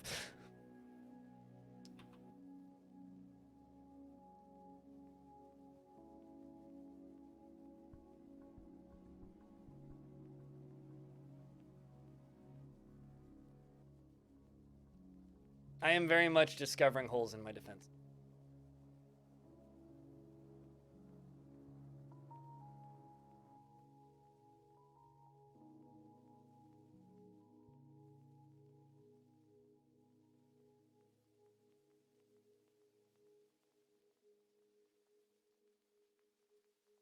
But anyway, I know this is like everybody on the planet's least favorite subject on Earth. So if people want to talk about other things, blab away. I'll say, Benjamin, what's up?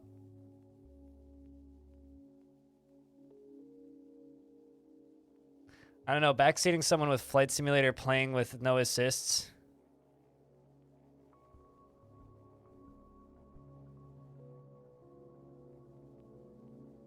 Someone with Flight Simulator playing with no assists. Well, I mean, it's mostly just a, like, the reason I have the backseating tag more than anything is I don't like it when the first thing somebody says in my chat is, you should be doing it this way, because the vast majority of the time, especially with the scam, it's not correct. And I just, it's just easier to have the tag. But,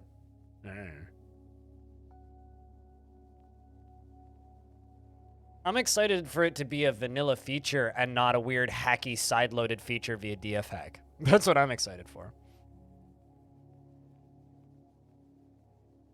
Can you imagine balancing on a rotating shaft while carrying a lot of glass? No, but I'm also not a dwarf.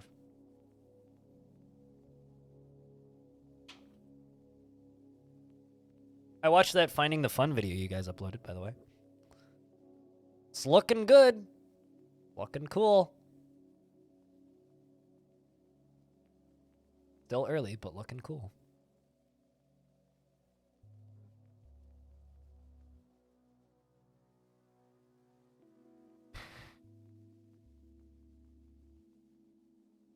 Also, looks like the First Men has pretty bad reviews. That's unfortunate. Currently sitting at 60% positive. That's rough. Kind of figured that would happen. Q and then X. Or S if you want to suspend it. Time and Dwarf.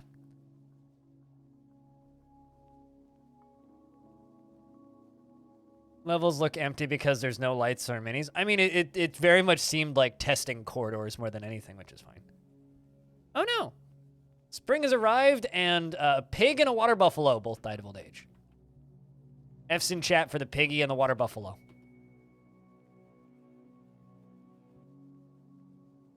They shall be chucked into the volcano valiantly.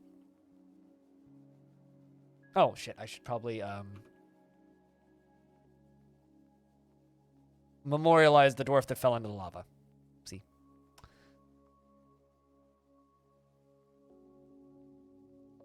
Yeah, only a dwarf can walk around with a granite boulder on their back and also, like, 250 rings made of lead. And 21 crowns. It's, you know, honestly, like, the necklaces and the rings don't bother me. It's like, how are you wearing 14 crowns? That one always confuses me. Although most of these dwarves are probably wearing gold jewelry. Okay, you don't. But you. Yeah. I made so much gold jewelry. Nobody's wearing it. Okay, fine.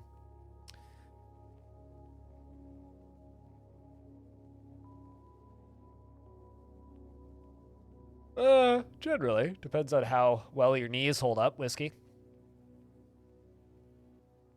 Nesting crowns. Like Russian nesting dolls, but nesting crowns. It's like, my crowns connect. It's just, it turns into like a chef's hat at a point. It just gets taller and taller and taller.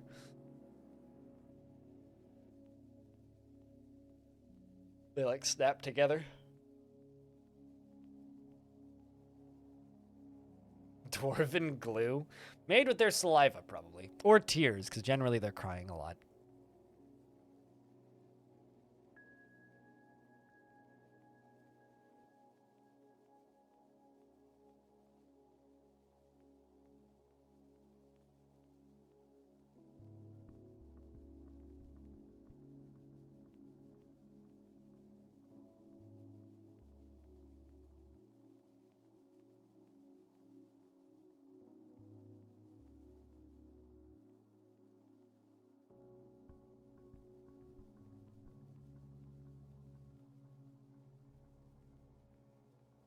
I think that happened in a Krug video where there was a half-naked body with like 14 crowns. Or a half-naked lady with like 14 crowns. I feel like that I've had that happen a couple of times in various forts. It's just a matter of spotting it.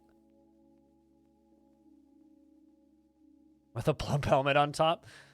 I like people where they like the places in the world where they carry large baskets on their heads, except the basket is just full of lead crowns.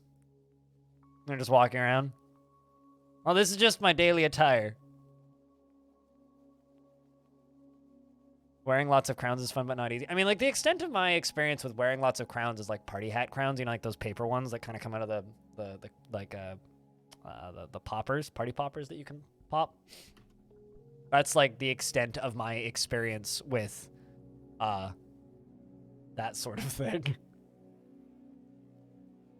Those hats always suck. Oh yeah, no, they're the worst, but like genuinely they're the worst, but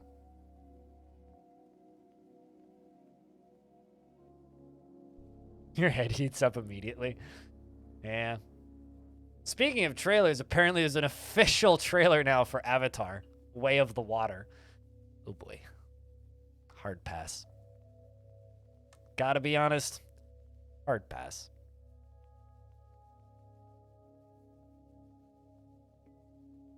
There's a part of me that's genuinely shocked that that movie exists. Lots of plastic tiaras in the house. How many plastic tiaras have been stepped on? That's the more important question for me. Also, what's more dangerous, plastic tiaras or Lego? Hey, Padinsky, how's things? Kishizney? Is that really a Disney thing? I guess so. I just thought of that as a Warner Brothers thing, but I guess it is Disney, you're right. Yeah. James Cameron needs another paycheck? Does he really? Does he really? I mean, I could start throwing shade here and say things like he made my least favorite Terminator movies, but, you know, that wouldn't actually be a lie because my least favorite Terminator movies are the more recent ones, but he made my least favorite Terminator movies of the original 3. How's that? Because the Terminator movie I genuinely, unironically love is T1.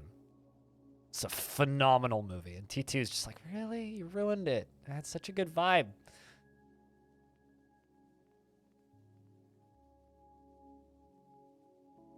At least plastic crowns you can see. You won't catch every piece of Lego. True. Many, and they're as spiky as you think. Lego, because there's often more than you think when you step on one. Read a book a while ago called Dream Architects, and personally, you're personally amazed it exists. It's written by the former lead of Ubisoft. Massive, lead of Ubisoft, massive, and it's awful. Huh. Interesting. Like, awful in what way? Awful as in, like, the book is awful, or, like, just the business side of that stuff's awful? All leads up to a couple of chapters of him meeting Cameron so that Ubisoft can make an Avatar open world game. You know what's funny? I think I still have a hard copy of that game somewhere. It was given to me for Christmas. The year that that game came out. Or the year that that movie came out, rather. The year that James Cameron's Avatar came out, I was given a copy of the Ubisoft open world Avatar game. And it is horrible. Like, you know, when many people probably were the age where it's just like, these are the games I play because I have them, not because I want to play them. I didn't play it. Oh, this is the new game. Oh. Uh-oh. I'm kind of like weirdly fascinated by this book now.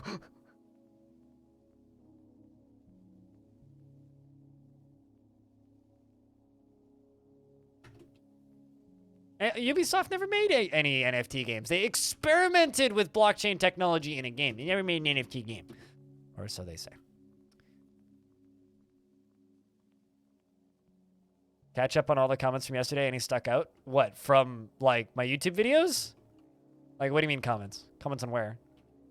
To give you an idea, my YouTube channel has hit critical mass yesterday where there was a point after the stream ended where I was responding to YouTube comments and gave up because I responded to a comment, and then refreshed, and there was 8 more comments. I was like, you know what? Fuck it. I'm going to bed. So, And no, I haven't even looked at the Reddit thread outside of like the initial time I did on stream. I legit just muted. I mean, it is good. I muted the /r games thread because last I checked, it was at 6,000 upvotes. Is it at right now?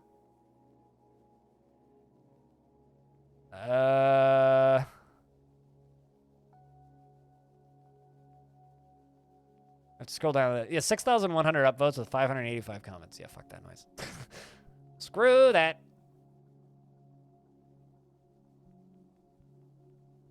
I need to pay attention to like pings and stuff from the Dwarf subreddit.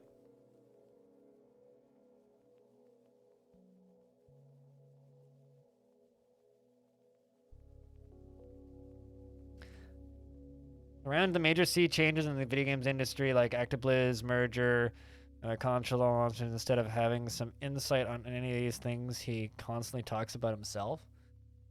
But like, is this an auteur theory thing? You know, it's a really good book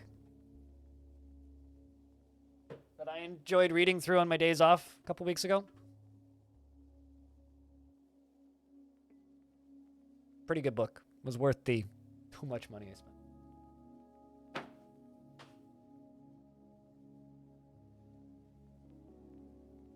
Now I can't even put it back because stuff on my desk moved. Yeah. Tarn Adams and Tiny Short. That's a good book.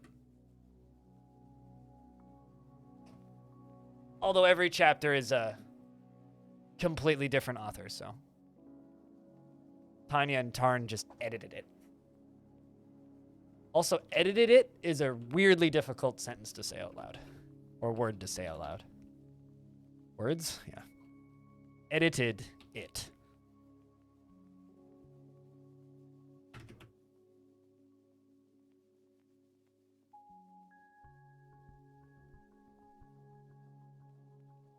You're referring to the first one then, because that's procedural storytelling. You're probably talking about procedural level design, which is the first one, because that was on a Skyrogue chapter. This one doesn't have a Skyrogue chapter. Skyrogue's cool though. I love the way that they talk about games in those two books though, because it's like, yeah, there's two. There's procedural level design and procedural storytelling. A section of cavern collapsed? Ernir! Baba Booey! That's bad. Shit. Did anybody die? Just snail and... Oh yeah, three dwarves are winded. You seem fine. It's knocked out. Yeah, three dwarves got knocked out, but nobody died. They'll walk it off. Come on, guys. You puking? Nope, he just stands up. What you? Oh, got deflected by the mongoose leather coat. Yeah, must have been fine. Yeah, there's two books that they edited. Different, like, main subjects, but... Do you have a link to this book? Because you could post a link to it. Or you could post, like, links on Imager and then link those. Or like images on Imager, or like, I don't know. I'd say PhotoBucket, but PhotoBucket's a nightmare, so maybe don't use PhotoBucket. Man, remember PhotoBucket?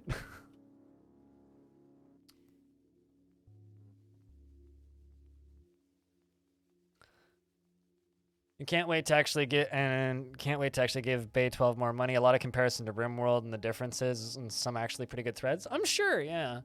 I mean, I dove into one thread and immediately got downvoted because apparently Kenshi's a really niche game that nobody's heard of, which is weird to me because I referenced Kenshi in one of my statements. It's like, you can't be referencing niche games and talking about niche games. You're just going to confuse people. It's like, Kenshi niche? I'm still like sitting here kind of going, is Kenshi niche? Like, I guess I never really thought of Kenshi as a niche game, but apparently it is. Kenshi's sold like millions of copies. It's like, why? Although I was in a voice chat last night with some people, and when that comment popped up, I was just like, I need to ask a question. They were like, yeah. I'm like, is Kenshi a niche game? And nobody in the call had heard of Kenshi. So I was like, well, I guess it must be. But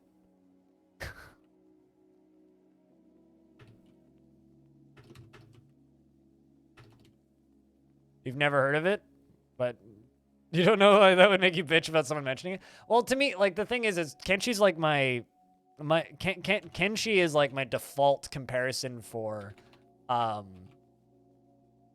adventure mode.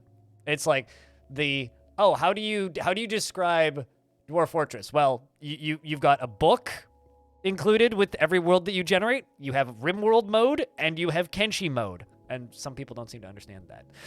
Kenshi 2, yeah, they're developing Kenshi 2. This is Kenshi. Got 51,000 reviews. Very popular game. Lots of people like it.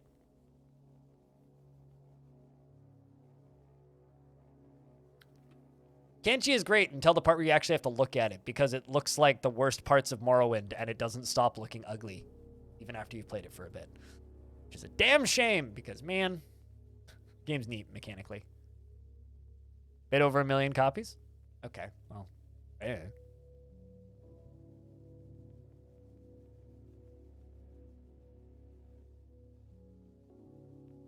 I mean, I have a hard time, like, wrapping my brain around games like Brigador being niche. And Brigador has sold a fraction of what, like, Kenshi has sold. Or, like, Jupiter Hell. Yeah, that's pretty niche. That game sold, what, 50,000 copies now, I think? Kenshi, you think of Mortal Kombat character named Kenshi? Really? I don't know enough about Mortal Kombat to be able to point at a... Oh, to have that many reviews, yeah.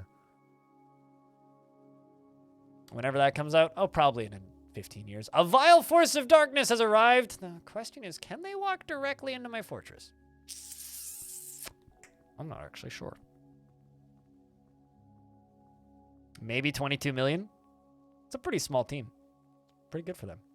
Goblins, yes. Where are they from? They're wearing white stork leather.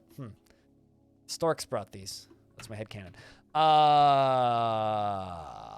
A rendition of the little flies, a finely designed image of a sunberry. That's such a non-goblin-y image. The image of the rhyming tick is a sunberry, which is like a good biome berry that makes the most valuable alcohol in Dwarfort. 1.1 million units sold. Okay, fair enough. I don't consider that niche, but apparently it's a niche game.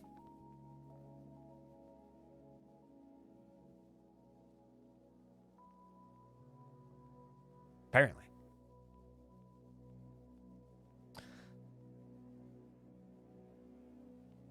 All right.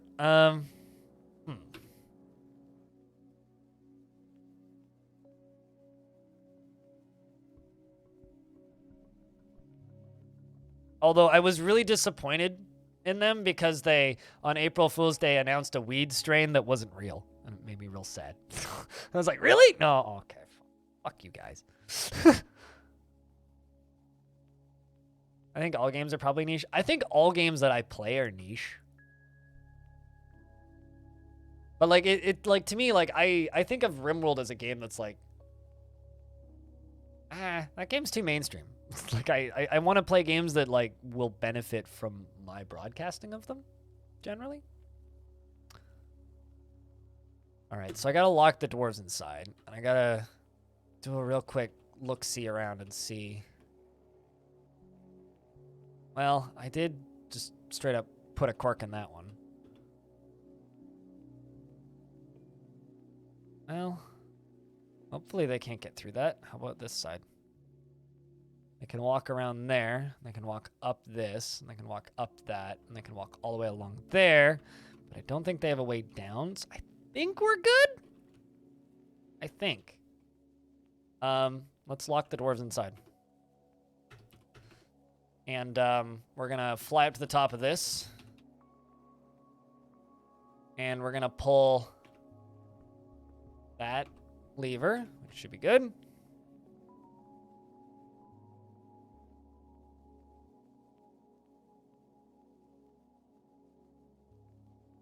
So exhausted for work that you almost poured hot water into your cup and not the container with your tea in it. Oh no. I say I've been there.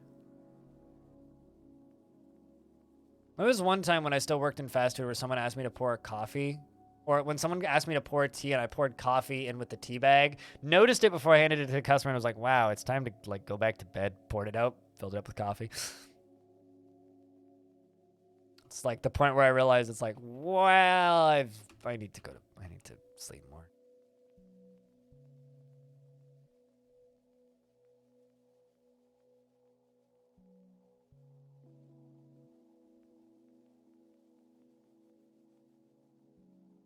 Okay, no, they do have a direct way into the fort.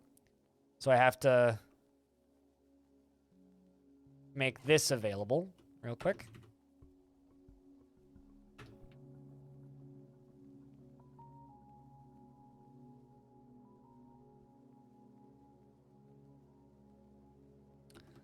And we have to do just glass.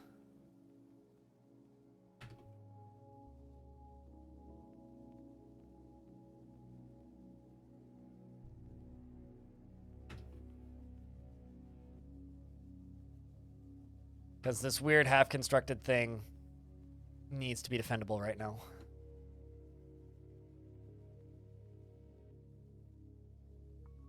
Okay, well, that's accessible, so fingers crossed. Let's just wait. Where's these goblins at? There's a lot of them. All right. Well, at least they're far-ish away still. Beak dogs, goblins. Okay, okay, okay.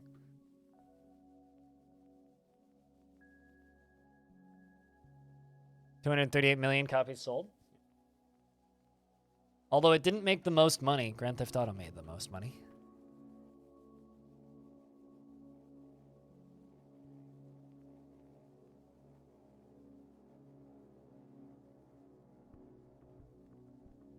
Made a whole lot of money, but not the most money. Actually don't know where they are. Okay, they're pretty far away.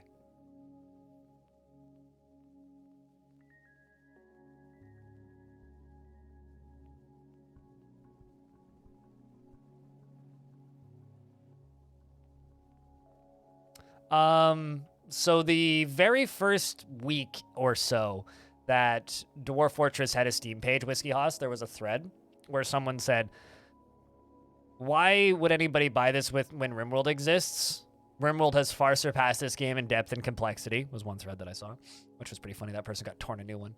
But there was another one that was very funny, which is, hold on a second. This game isn't released yet. I just Googled it, and there's a review of it in a newspaper from 2011, and it's in an art museum. How the fuck do they have a review for a game that clearly hasn't released yet? Which was very funny. It's like, well, I mean, it hasn't released, but... like, is anyone coming to pull the goddamn lever? Okay. Aquafunkalistic Booty Whap is going to pull the lever. They lack critical information. Yes, it's like accurate, but you're missing some details there, bud. Yeah, no, it's almost like you can get games from places that aren't Steam. It's like, that was probably one of my favorites. Also, hi, Disco. It's really wild to think how many console generations GTA V spans. Yes. Grand Theft Auto 5 ran on Xbox 360. Really? I think that's April something, isn't it? Is it April? Is it May? I actually can't remember.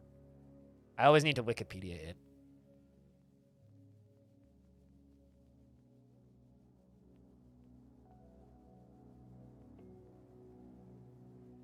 We've just been beta testing it for decades. Yeah, it can release now. Also, Aqua, congratulations. You have volunteered to be the dwarf that gets locked in this room to pull the levers. That is a very flashy emote, Cappy. How's things? Bonk.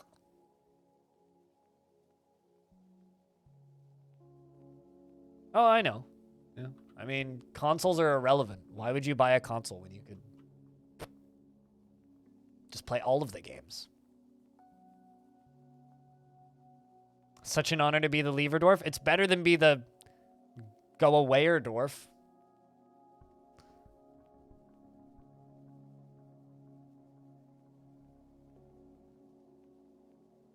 Your holy your holy diamond lever duty. I mean, considering you're in a room that has fish pot, meat pot, and fish pot. Ooh, I need to give you access to water. You got fish and meat. You should be fine.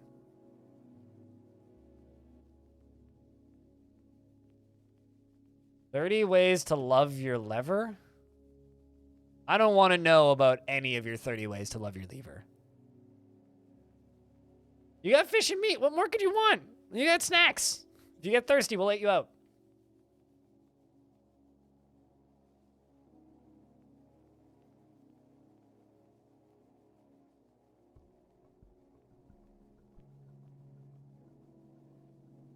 All right. No, we wait. Water? No, definitely we need to get him some booze, but like a well. I was looking to see like if there was just a way that I could get him water from in there without actually making him leave the room, but no. We can definitely truck him some booze, though. I got plenty of that.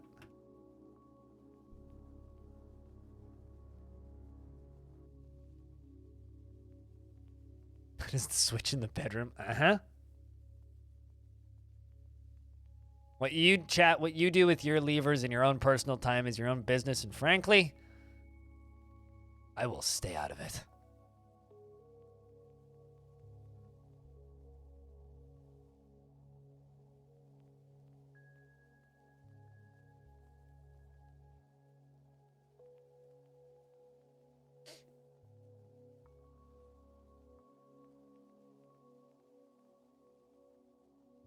Click, click, click. What, me clicking things? I'm definitely not just like checking comment sections and such in the background while playing. And stay away from Avatar? That's easy enough. I will definitely stay away from Avatar. I need to research that book that you were talking about, though, because I'm like morbidly curious now, though. If I can find a PDF on the internet. Although I'm looking forward to John Romero's new book, Doom Guy. Kind of curious about that, especially after reading Masters of Doom. Also, holy crap, there's a lot of people streaming Dwarf right now. There's actually like more than 2 channels. Kind of interesting. Not gonna lie. Kind of interesting. As this long wall of goblins slowly walks towards my fort. Noted. Okay, will do.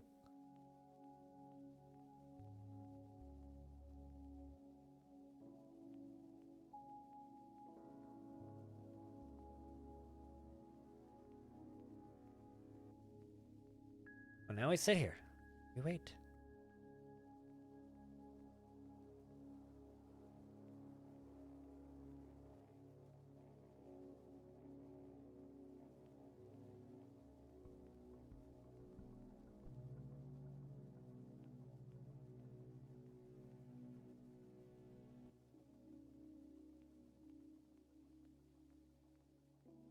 Are they gnomes? No. Although, admittedly, they could be gnomes. No, these are goblins. These are goblin recruits with extremely long hair, low cheekbones, or this one has extremely long hair, low cheekbones. His nose is upturned. His nose bridge is concave. He is average in size. His head is tall. His ears are slightly flattened, and his hair is lilac. His skin is fern green, and his eyes are red. Gnomes are very rare and hard to find in Dwarf Fort. I actually had a bunch of gnomes in my last fort, which was interesting.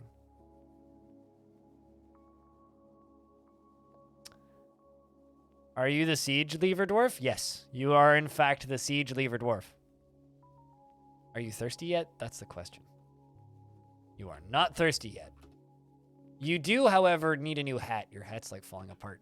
And currently you feel pleasure near a splendid trap. And pleasure near a completely sublime trap, which I'm assuming is the lever that you're sitting on. So you feel pleasure near a sublime trap. There's a joke in there somewhere. And this crowd of goblins and beak dogs are coming. And, you know, various other things. Goblin Slayer incoming. Dead goblins incoming for sure.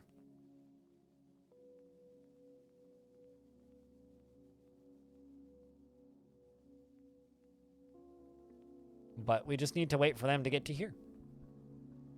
Also, how deep is the lava? Okay, it's getting there. It'll work. The problem is things still aren't fully hooked up yet. Actually, I'm just realizing. I'm I need to plug these. Otherwise, I'm going to fill my own fort up with lava in a minute, which would be bad.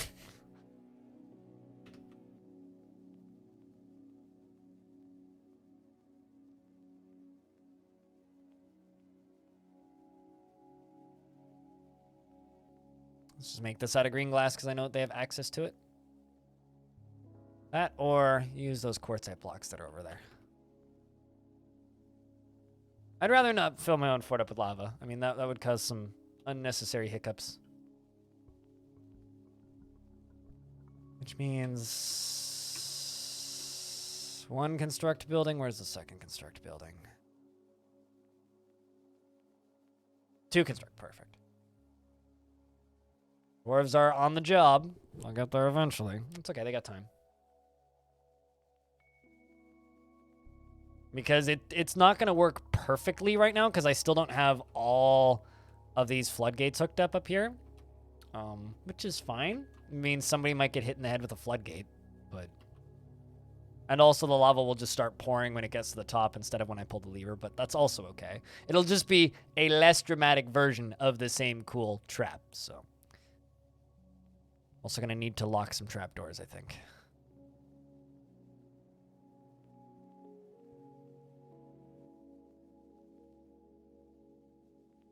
Come on, little goblins, walk through the door. You know, it's perfectly safe. Goblin cookout? Damn right, yeah. Damn right. I mean, some of them are going to get catapulted into the lava, and then the rest are going to get burned on those platforms. It's a dead goblins party. It's a party.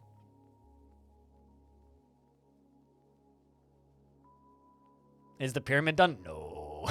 No, it goes up to here right now. It'll probably take most of today to get it done, if I were to guess.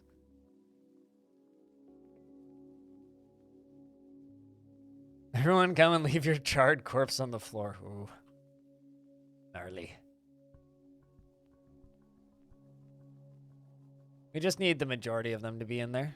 Oh, this is quite a large siege, though. They're quite spread out. We'll wait until those trolls and beak dogs are in, and then we'll start pulling levers.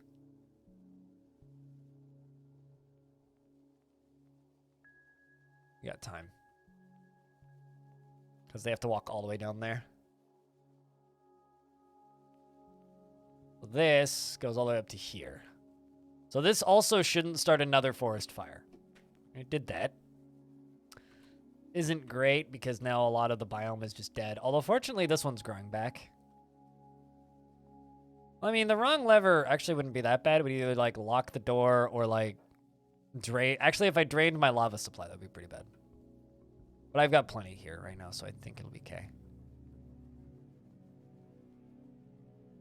Alright. Let's wait for that last group of goblins there on the left that are up by the creek still to get in. And then we'll start pulling levers. The best part about this, though, is we'll get some armor. See how Aqua's doing. Still feels pleasure near a splendid trap, but feels self-pity after being unable to pray to Ral for too long. And you want to practice some martial art.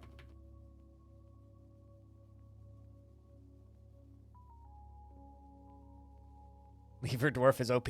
You know, it's the Lever Dwarf is OP until they decide to go to bed, which happened in the last siege. It was like halfway through the siege. The siege was halfway start. Uh-oh, where are you going? Siege was like just getting started, and then suddenly they were just like, yeah, how about we just like go to bed? It's like, what if you didn't do that though? Okay, why are they walking past my front door? I don't like this.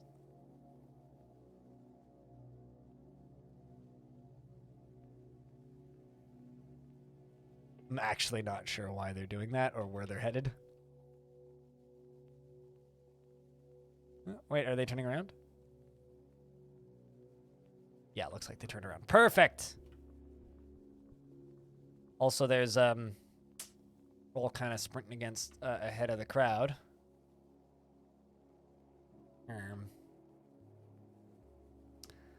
Let's just go stab this troll to death. That'll be fine. We can stab one to death. My squad's got this, and they're pretty close by. They'll pop out of there in no time.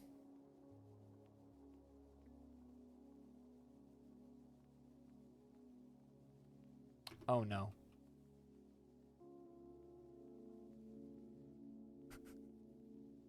Oh, the irony. All right, so they've toppled my Bloodthorn axles, meaning we clearly didn't get the floor done in time. Clearly didn't get the wall done in time, which means we just have to slam the red door and try and kill them.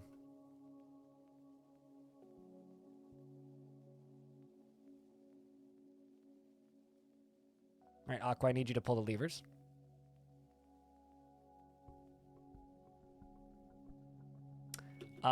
Anyway, so, hope they like flying. Because there they all go. There goes a good number of them. One of them managed to make it in and got slammed in my drawbridge.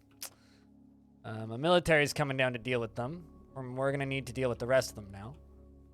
So these are all burning so far, which is pretty good. That's not a bad first hit. The problem is they took out my frickin' axle.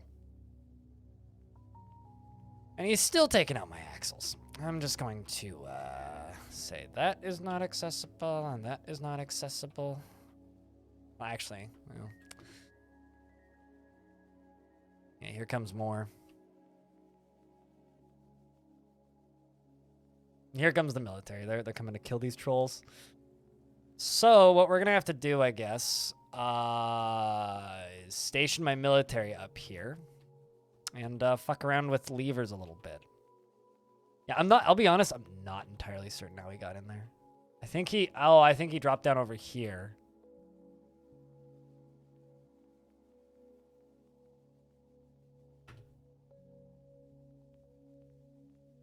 Yeah, okay. Yeah, he jumped down.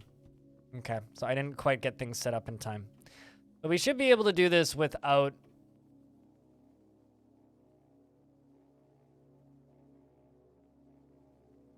Let's pull red door, the green door. Green door first, red door second. Looks like the first of two trolls is dead.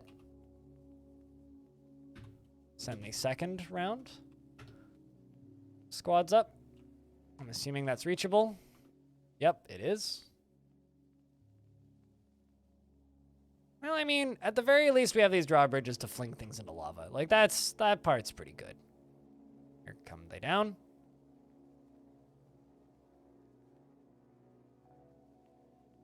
We can let more trolls in. Just gonna kind of have to hope that my military is able to deal with them. Oop, somebody just fired a bolt at something. Not sure what, but...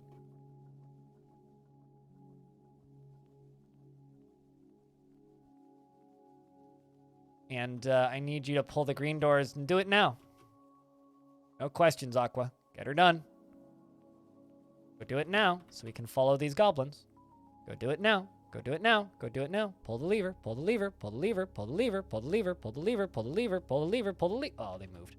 Well, at least we'll get the most of them. Beep. Oh, that's suboptimal, if I do say so myself.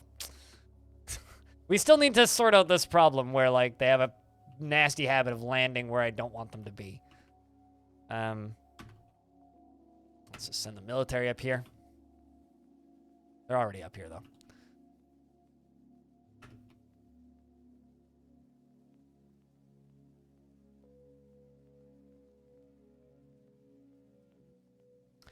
Everyone just died, so let's just walk on the bridge again. I mean, totally. I mean, they gotta get out somehow. Right, Aqua, I need you to pull the lever for the green door once again. We are winning this fight. Somebody on YouTube actually asked if this fortress is impenetrable. I hope that this is, like, proving that no, in fact, it is not. Entertaining, yes, but not impenetrable. All right, where are the squads going? Fuck.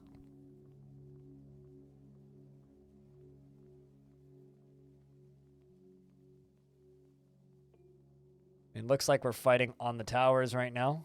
I appear to have lost at least a dwarf. Or one dwarf is at the very least injured. Oh my god, the fights begin. They chase along the... Oh, one fell. Bye, dwarf. Two fell. Smart. Three fell. Four fell. That one at the very least land on... Nope. Okay.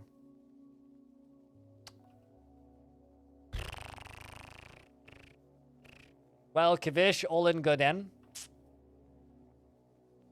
You served us well. Maybe don't stand out there. Maybe it'd be wise to not do that. They're coming in the side doors. Here come the dwarves. It's okay. They will be very surprised in a moment. This dwarf here, Darren is going, dip it, dip it, dip it, dip it, dip it. You haven't seen the goblin yet? Did you? Really? Are you that oblivious? Well, anyway, sorry, Darren, but you got stabbed to death. Dwarves are now running forward and doing the fighting. Seems like, what was a named dwarf I could follow? General Grub. We'll follow General Grub. Has been found dead due to his own dumbs. General Grub comes flying. This is either a fantastic ad for DF or OSHA. I mean, I don't think dwarves have or understand the concept of OSHA, frankly. And you know what? That's okay. That's okay. My dwarves are trying to clean up bodies, and you know what? I respect it. Someone has to. Kavish has been found dead. Whoa. Oh, well. Let's pull the... Anyway, there's also dwarves getting into the fort. So we're going to pull the green door and the red door. And I'm going to turn my dwarves around and be like, oh, wait, go back up and in here because we need you. Like stat. Anyway, hopefully we can launch a whole bunch of goblins into space in 5, 4, 3, 3, 2, 1. Now, maybe? That'd be a good time. Okay, perfect. That was a pretty good kill set. We've lost a couple more dwarves. Fortunately, the few that are still up top are fighting with trolls, and that seems to be going relatively well. Relatively? Okay, one dwarf's leaving. There goes another goblin. Come on, take out that goblin. You can do it. Just take out that goblin. It's just one goblin. All right. Goblin Hammerman appears to be burning. Oh, wait, what? Okay, that's a good combat log right there, I say. Caught in a pool of lava. Caught in a pool of lava. Caught in a pool of lava. Skids along the ground, but Goblin's lower leg skids along the ground, but is deflected by the goblin's copper leggings, slams into an obstacle, takes the full force of the impact, is deflected, caught in a pool of lava. Stands up, caught in a pool of lava. Oh, no. Well, good for you then, Goblin. Is the siege over yet? I really hope so. I don't know how many more of them I need to kill, but hopefully not too many more. Dwarves are keep running out into here and seeing...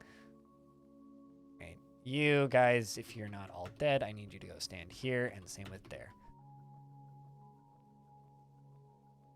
Looks like my dwarves are fighting with beak dogs and trolls on the edge of the standing area, and it looks like the trolls are winning. Tons of stuff is burning. There is a elite wrestler fighting with a couple goblins at the entrance. This is going to be a very valiant effort, I hope. What are you wielding here, Mr. Wrestler? You are holding you're wearing iron armor, mostly, from the looks of things, covered in your own blood and gore. Or rather sweat, actually, I think that is. You have a copper gauntlet, iron cap, bronze shield, steel mace. All right, so mace-wielding steel mace dwarf, trained in wrestling, is beating the crap out of what looks like 3 goblins. The swords dwarf shows up. Valiant fucking heroes, these. How are the center areas doing? Not great for the goblin threat, I think. Aqua wants out, is like looking at the door sadly. I'm going to tell you to pull the green door. We're going to do it now. And then we're going to pull it again in a moment.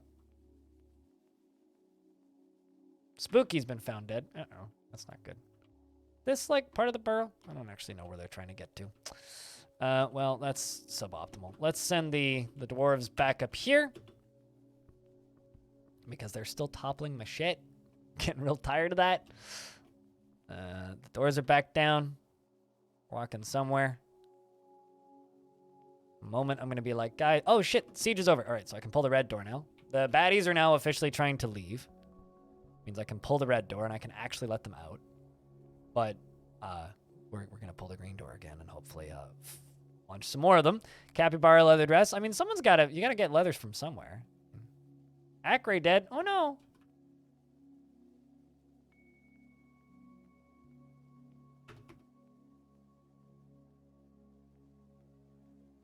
Let's turn the military around eventually. Some of them are turning around. Hopefully we can deal with some more trolls. All right, so doors up. Pull the lever. I mean, the system's not done yet, okay? And chat wanted me to build a pyramid, so I'm going to blame this pyramid. I didn't have to build this goddamn pyramid. This wouldn't have happened. And pop! Whee! Splat. Not going to get old for a while, though. Let's do that again. Let's pull that lever again. Aqua doesn't even know what their kill count is. Turns out it's quite high.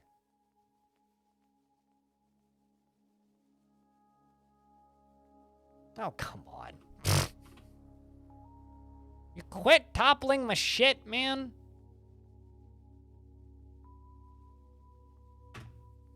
Kill that serial toppler.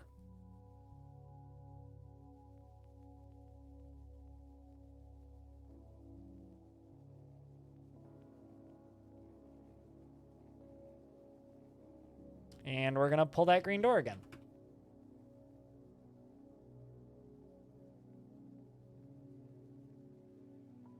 And right, come on. Oh yes, we got him. Perfect. Okay. Let's do green and gold. Pull gold first. I don't know where that dwarf is headed. Where are you? Ortrum, what are you doing?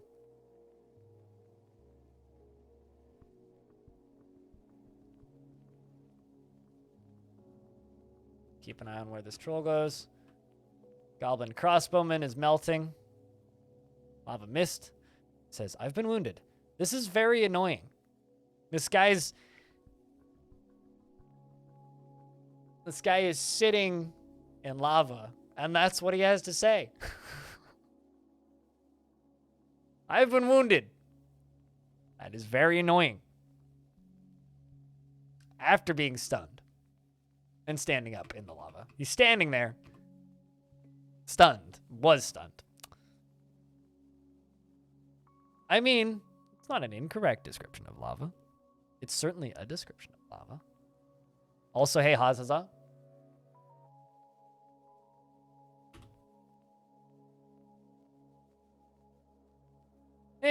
Could have been worse. Could be better. Goblin, probably. Yeah, definitely. All right. That troll appears to be leaving. Let's see. Do you take a left? If you take a left, we'll let it live and let live. Takes a left. Perfect. Now keep going left.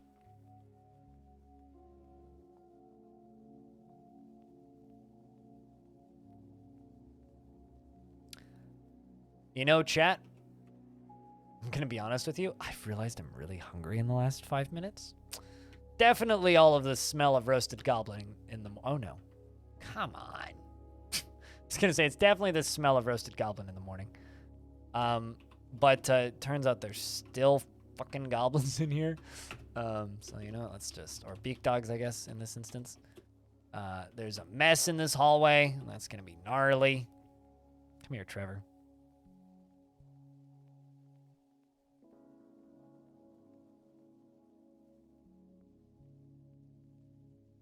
You ever get those spiders to work you were working on earlier this year? Those spiders. You're gonna need to be a little bit more elaborate. You mean like that thing that I dug out where I was like, hey, I need silk? Because yes, we were able to get silk. There you go. Beat the crap out of that beak dog. Beak the crap out of that beak dog. I get to rebuild all this crap.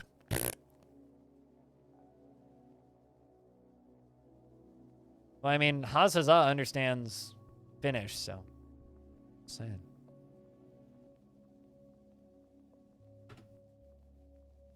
Stabbed it in the head. What a way. What a way to go.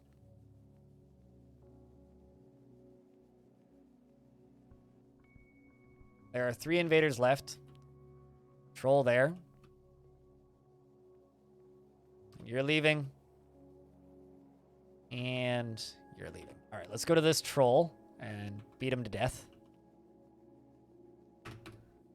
And then that's the siege. You were saying, I hope. Good evening.